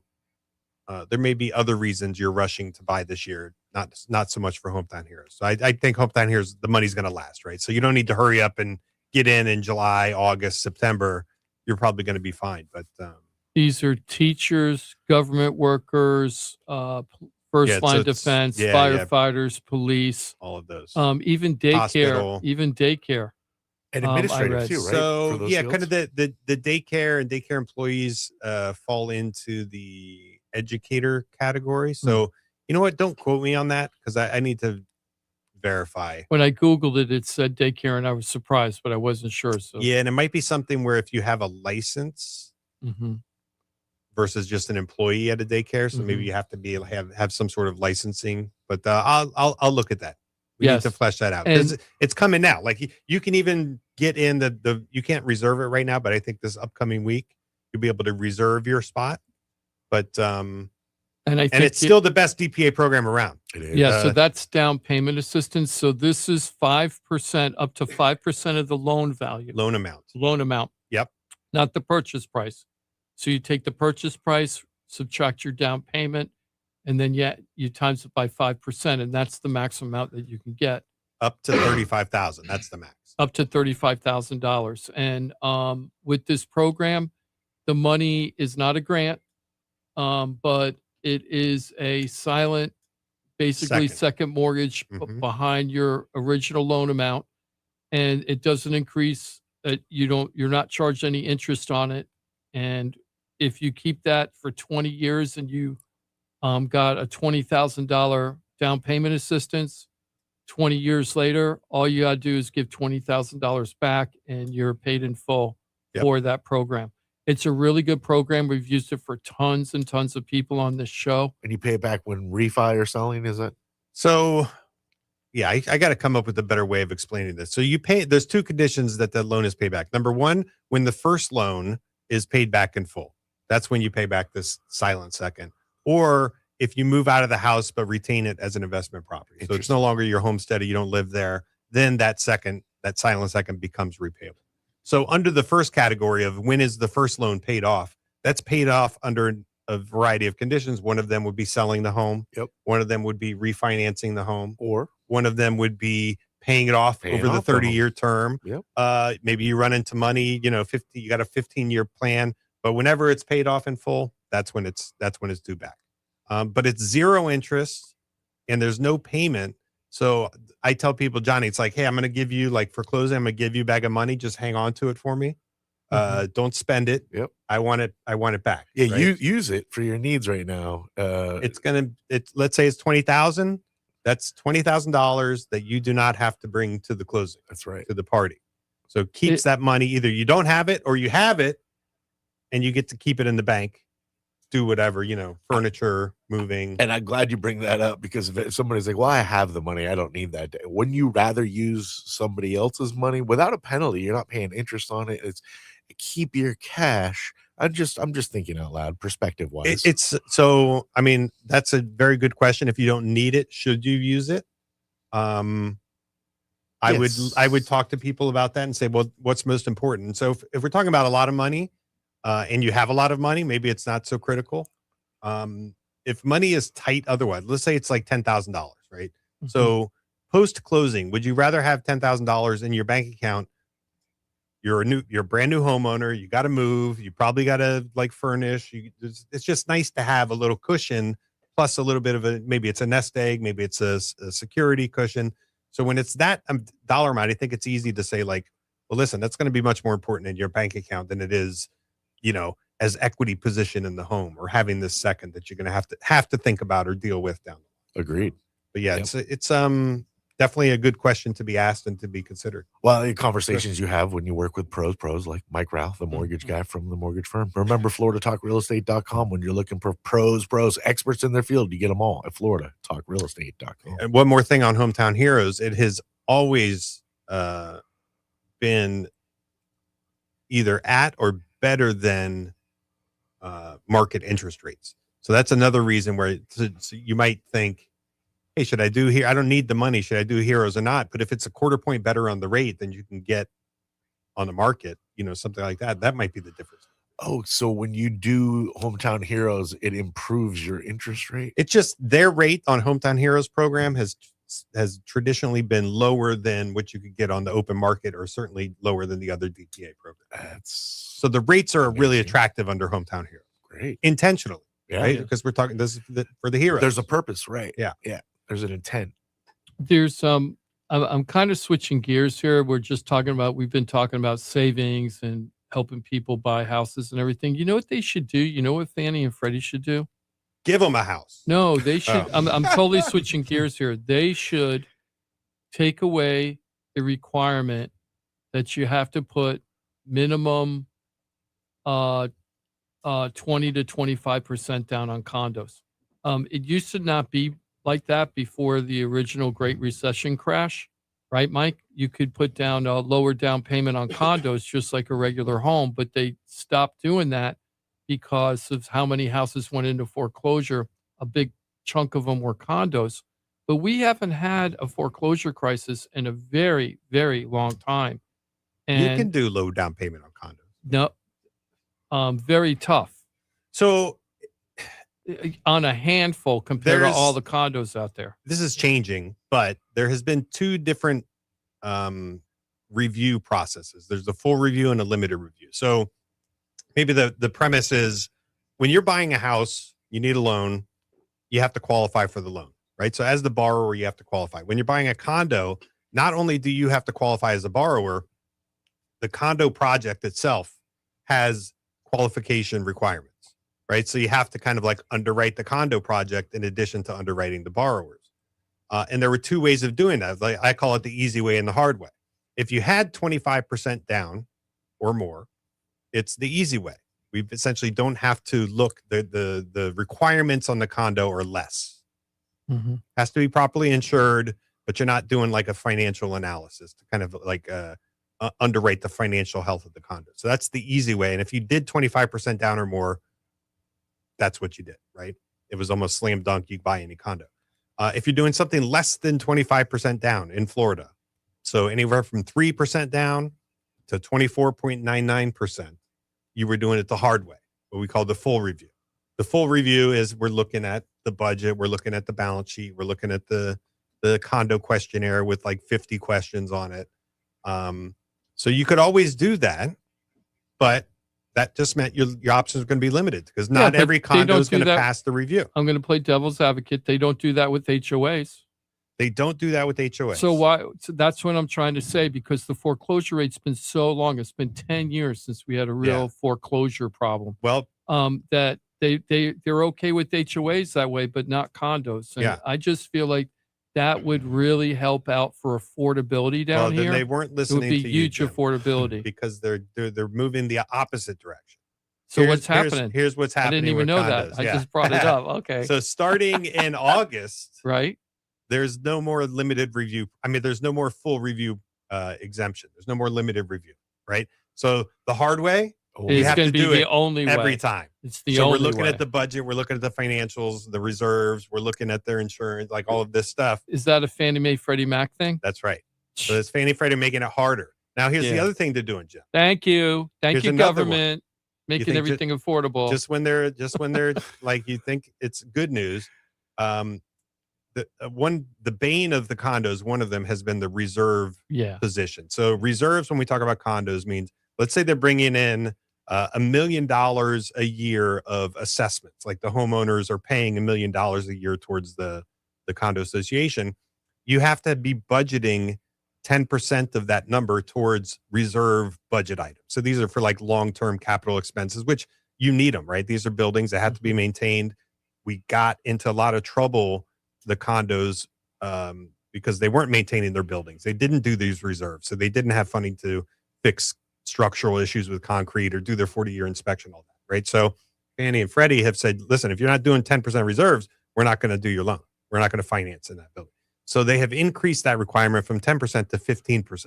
But they don't do that with the HOA. So this is only for condos. Right. This is only for condos. So they have made it so that there's no limited review.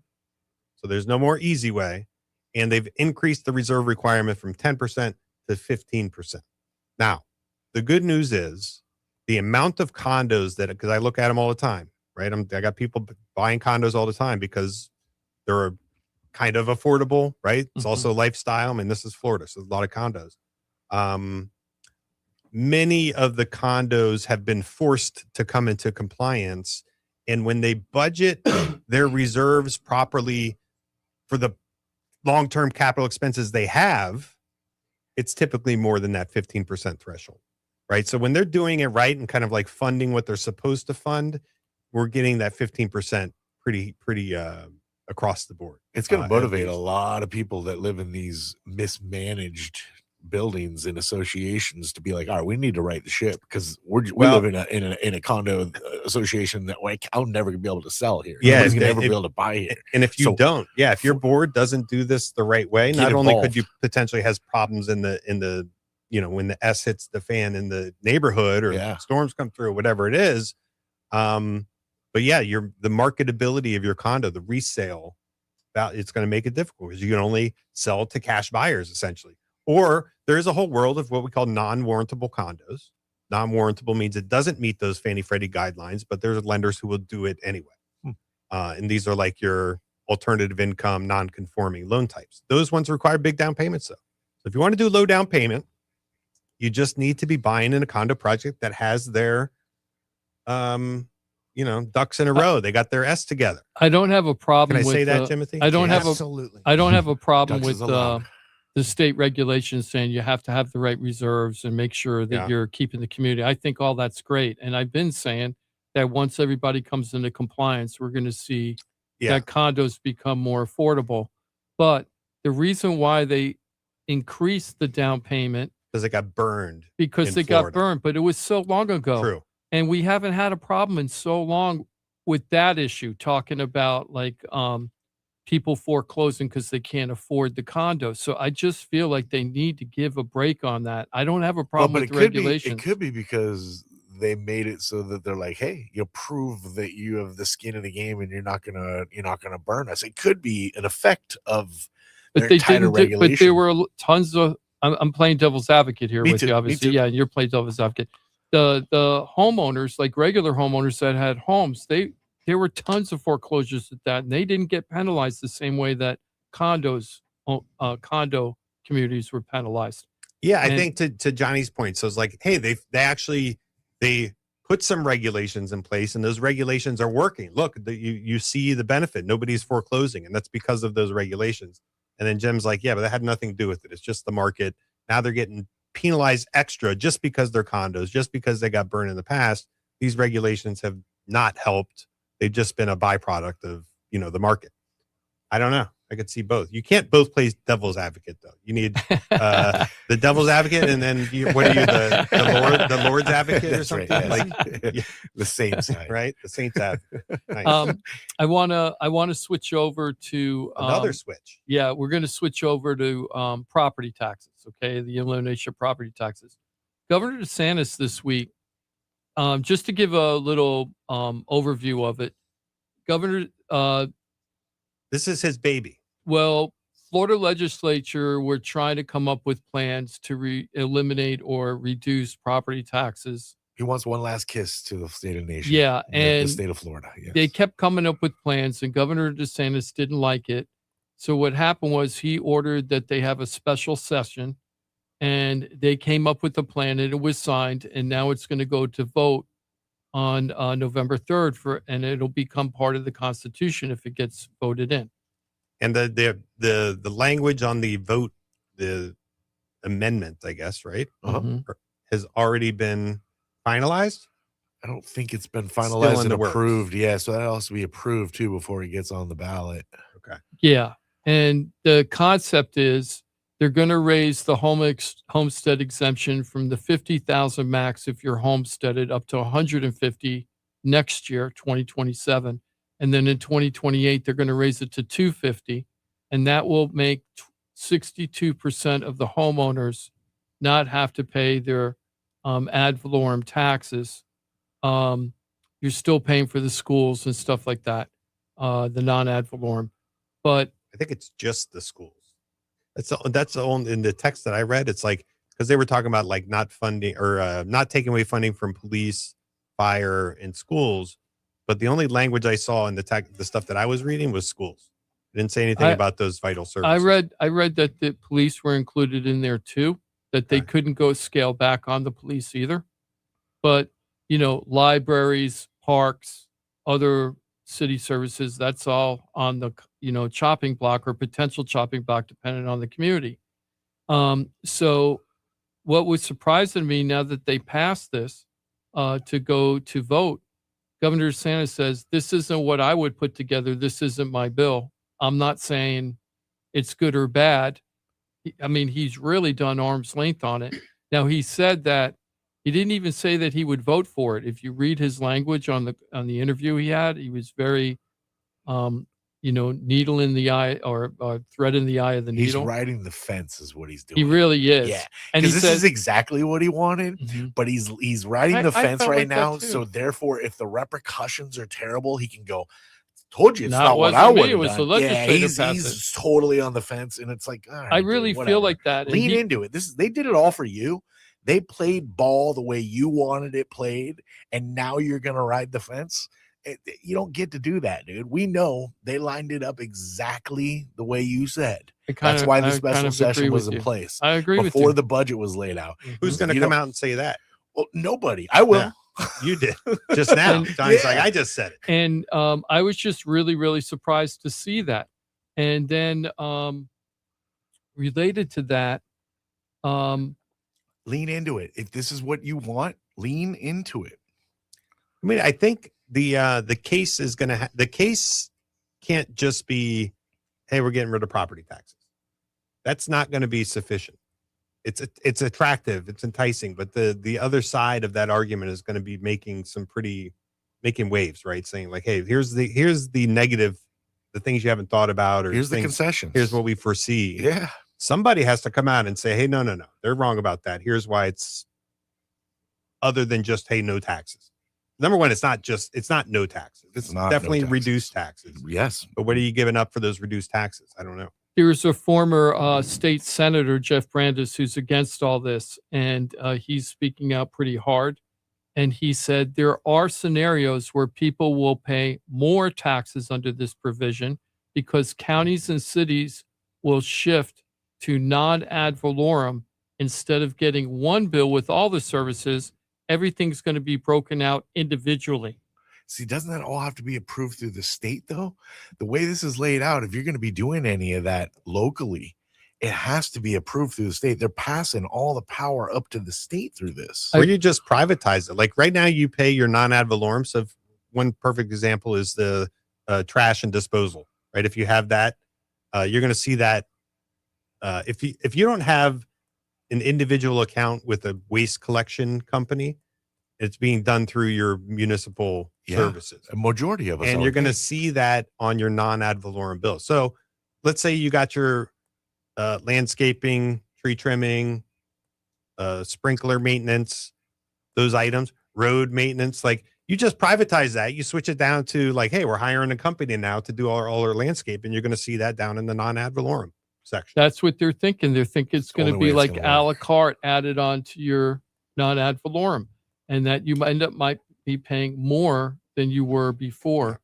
Or they do something with the millage rates, which somebody introduced. We talked about last week. Somebody introduced something to, maybe it was Desantis even saying, hey, I'm going to put caps on millage rate. DeSantis has two bills out there. One of them is putting a cap on the millage rates and saying that if you're going to raise the millage rate, you have to have 4/5 of the commission voting on it. In order to get it approved. And if you can't get 4/5, it has to go to a vote with the residents to make sure that they're okay with the tax increase. I don't have any problem with having a closer look at where all the money's being spent. I have no problem with that. That should happen regardless. Absolutely. Yeah. You know what? There's going to be a big pop in. There's going to be a big pop in code enforcement. You watch. Oh, and I think traffic fines. Well, they're going to set up those AI cameras like crazy. Well, that's what I've been saying. You see the cameras popping up. You see where the revenue stream's planned. You want to save money? Get rid of all these flock cameras. Get rid of all that stuff. Like it's just excess. We don't need the surveillance Big Brother world that we live in. But it's a revenue stream. So I wanted to ask a question because we actually have been through this in Florida before, because when they introduced the original Save Our Homes homestead exemption, the existing system that's in place, like there was something else before that, right? Like there wasn't this $50,000 exemption. And I don't forget what it They was. started out sometime in at the 80s, 25. right? They started at 20. Well, the homestead exemption, they started at 25 and they raised it to 50. What did they have in place before that?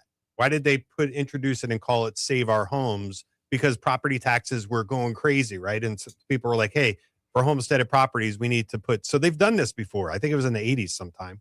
I think the 80s is when they started the homestead exemption. So what did they do before that? I don't think they had anything. So they just had property taxes that were just going up and down with the system. And when they put the homestead in place, I'm sure the argument was, hey, we're going to lose a lot of revenue. What are we going to do? So what happened then? Right. Our values went up. And then that so they made up tides lifts all boats. You have to know how much it increased year over year to see if they lost revenue. Because remember, homesteading only caps it at 3%. If it was only going up 2% every year, homesteading didn't change any of that. So, but my point was there was a situation before where they were saying, hey, we need to reduce property taxes, and they did it. And what was the implication on the local budgets and everything? Like, what did people do with that? See, that's where we do have a caller, so just hold on one second. But that's where I kind of agree with Desantis. He has a stat, if it's legit, that between 2019 and today, the taxable revenues collected have doubled. It's almost triple.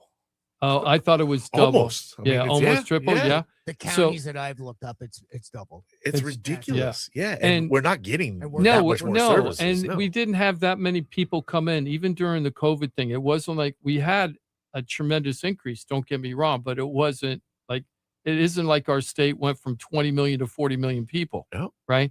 So we have all this extra money. It needs to be fixed. Right. Yeah. Where have the budget hawks been then? Because I need to hear from them to say, hey, listen, we've actually been overspending. Instead of saving this money, we've been overspending. Now. It hasn't been an issue until now. We're trying to get this done. Now the highlighting of the issues. I agree. I agree with Johnny. It's happening now. The budget hawks are coming out now saying, we've told you, we've been complaining about this a long time. Now we're going to try to do. Now we're going to do something. And it's like, you've had plenty of money for a long time. Sharpen your pencils, reduce your costs. We're forcing you. And the only a lot of people say, how come you didn't go this vigorously at trying to help us with our insurance for our property, as a state? The thing is, like, well, we did. We had citizens. So yeah, we have citizens. And what can you do about insurance? That's a private industry. Some states lean in pretty hard on the private industry. Do they, Ross? I mean, I only pay attention to what we do here. Yeah. But yeah, so I just feel like that's more of a private industry thing, and that they have to take on the risk. And then when we have big hurricanes and stuff, it's their risk. It's true. And we do try to control, and we have that Department of Insurance to control how much they're increasing, because they would like to increase it. They have in the past like to increase it a lot more, and we were kind of throttling them back and using citizens. But this is taxpayer money. Insurance is like you're choosing to buy something and getting insurance, or having to get a loan. But the taxes, that's everybody's money that's paying into it. And I just feel like it's been out of control. Only homeowners. For a very long time. Only homeowners. Yeah. Yeah, exactly. Yeah. Homeowners. Well, the person that owns the home, right? Yeah. Yeah. Well, the thing that scares me too, not scares me, but I shouldn't say scare at all, but that they're reducing commercial and non-homesteaded properties from a 10% cap to a 5% cap. So they're really curtailing local government tremendously, because they're putting this effect to give and they're doing this while framing like, hey, this is about, you're never going to own your home. You're always going to rent your home. But here, we're going to cut all this tax money from these businesses. And I understand like that, that mentality still exists. The trickle down economics of it all. And one day we'll shift hard to be like, nah, y'all are carrying the burden. Yeah. That's we work for you. And there's a little bit of like, once, let's say that it passes and they do all this stuff. And then if you realize like, wait a second, this was a bad idea. We need more money in government, in our local governments for funding, whatever.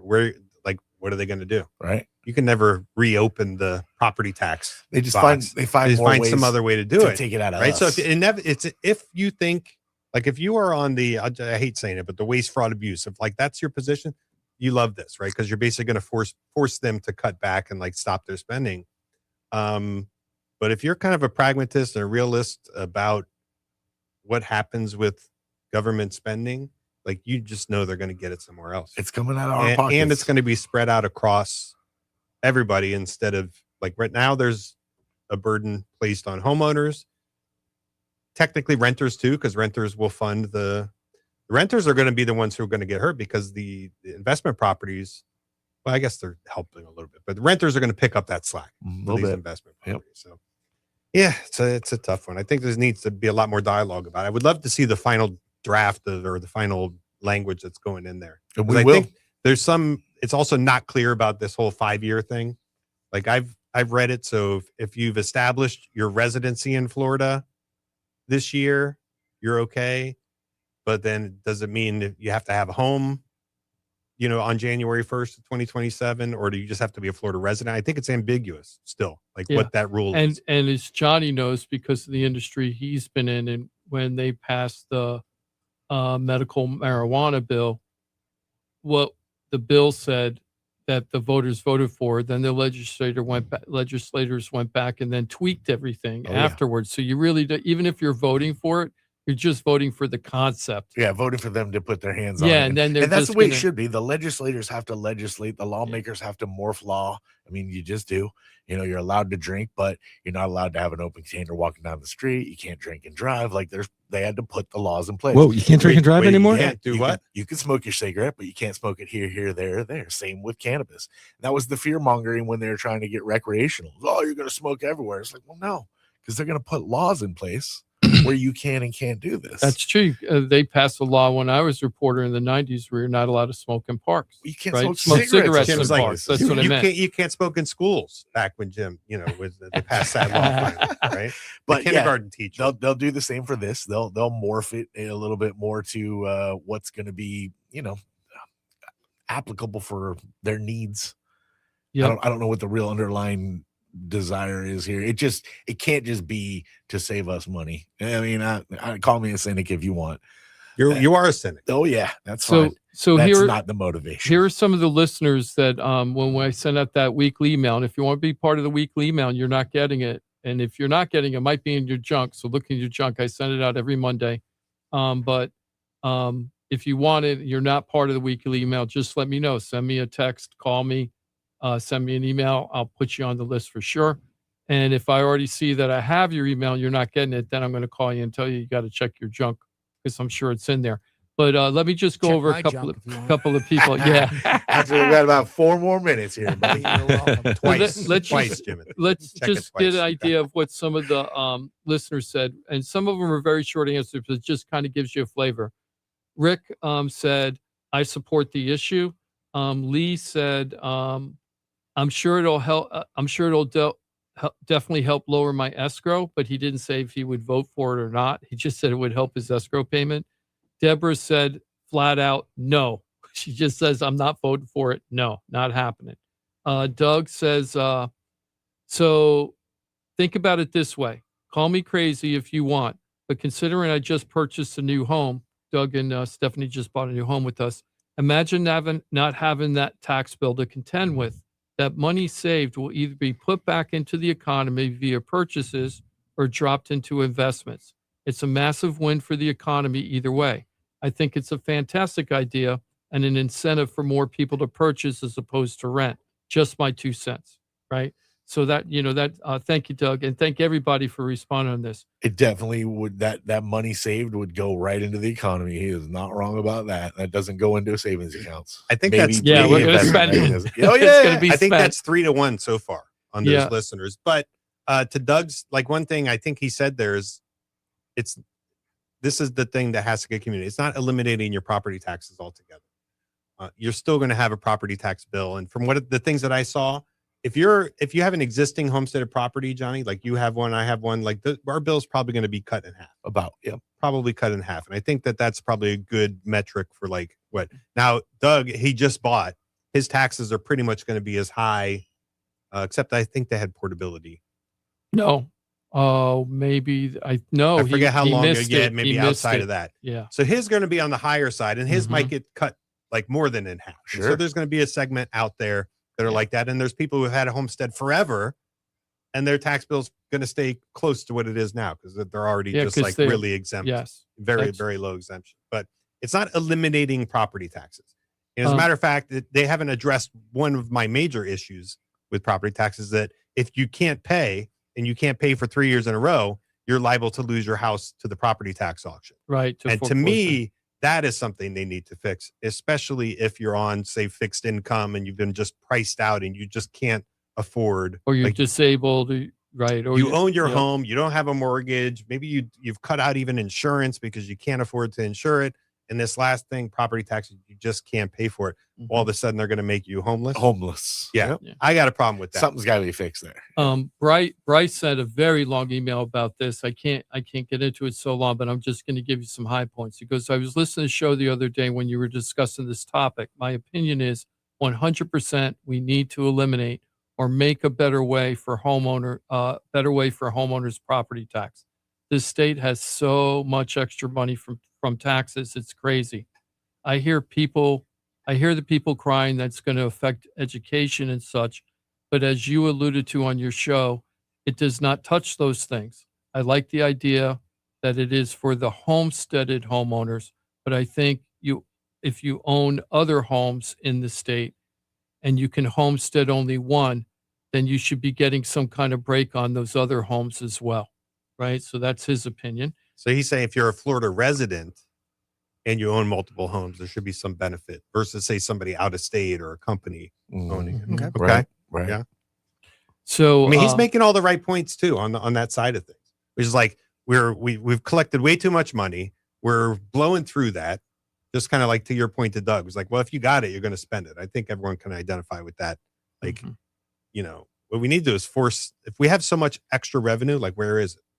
Yeah. Other than at the state level. Because I think little accountability and some good accounting. Yeah. We may be in a totally different place and have surplus and be able to utilize it to take care of people, and people might feel differently about it.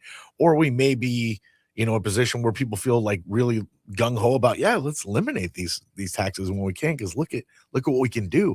Again, like you said, the numbers just haven't really been laid out for everybody. There's nothing to really chew on. Yeah, we don't have enough information. You have to fill yet. in way too many blanks on your own. Roger just said, thank God we live in the country of Florida. Laugh out loud. I love it about the tax idea. Anita, who's an appraiser, she said, in caps, all caps, absolutely not, meaning voting for this. I think I will have to move from Florida. So, we have it all over the place, a lot of different opinions because we don't know enough, like I said. And I just think it's kind of interesting. So we're going to keep tabs on this as it goes through just to see what happens as we approach closer to November. Yeah. And we'll see what happens from there. I love that we're going to have an opportunity to really address this, though, as a state. And I hope we can all get like real facts, real information to consume for those that will, and have a reliable source that maybe shares their breakdown of that. Again, there's going to be a lot of misinformation and a lot of desire to get you on one side or the other, money spent on it. But man, if we can just get the real root of it, the crust, the meat. We're going to do what Desantis is doing, right? We're going to ride the fence on the show as we're talking about it, right? Yeah, like we'll look at it from on high to talk about both sides. Because both sides, really, you can see so much for both sides. Mhm. Absolutely, you can. But there's negatives to both sides, Mhm. and you got to weigh it all out. But we got to have all the information. I mean, it's an important issue within yourself. You have conflicting thoughts about it. Yeah, when you go yes, and then you're like, oh, maybe not. Maybe but not. yes. Oh, yeah, but Oh, this. but I don't know. Yeah, it's we need a ton more. Hey, happy 4th, y'all. Please be safe. If you have 10 digits on your hands right now, let's keep it that way. Please. If you don't, it's just Yes. 9, 8, 7, 6. Like, just keep it the way it looks right now. Try to keep it that way through the weekend if you can. That'd be And mainly, like, think about yourself, but if you have other people around, maybe keep an eye out on them as well, please. especially if they're younger. Yeah, and if they're over consuming, look out for them a little extra. It's gonna be hot. Stay hydrated. I'm not gonna preach to you, but come on, take care of yourselves and each other, please. How do you know if you've overconsumed? Somebody should be able to, like, is that a little too much? She's needs some water. Mike, have a great weekend. Happy 4th of July. Happy 4th, everybody. Thank you. Mortgage Firm, of course. That's the mortgage guy from the Mortgage Firm. Of course, Ross Camaronets with Brightwood Insurance, Juno Beach. I hope you have a great 4th of July. I hope you do too. Start icing your coolers and heating your grills. It's going to be a great day. Let's go.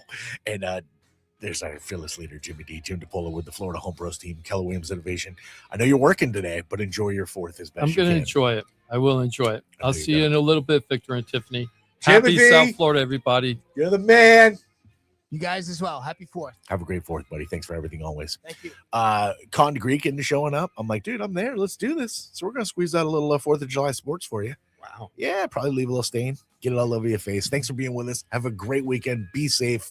Enjoy the celebration. And remember, we are one nation. So let's act like it today. Tomorrow we can get back at it. All right. You know what I'm saying? Whatever floats your boat. Yeah, exactly. Yeah. Today, let's just, let's celebrate. Thank you, Jimothy. We'll be back next Saturday, Florida Talk Real Estate. Always remember, FloridaTalkRealEstate.com. Your one-stop real estate shop. Access to the entire team. Pros. When you need them, they're there for you. Enjoy your 4th. Locker Room's next on Real Radio.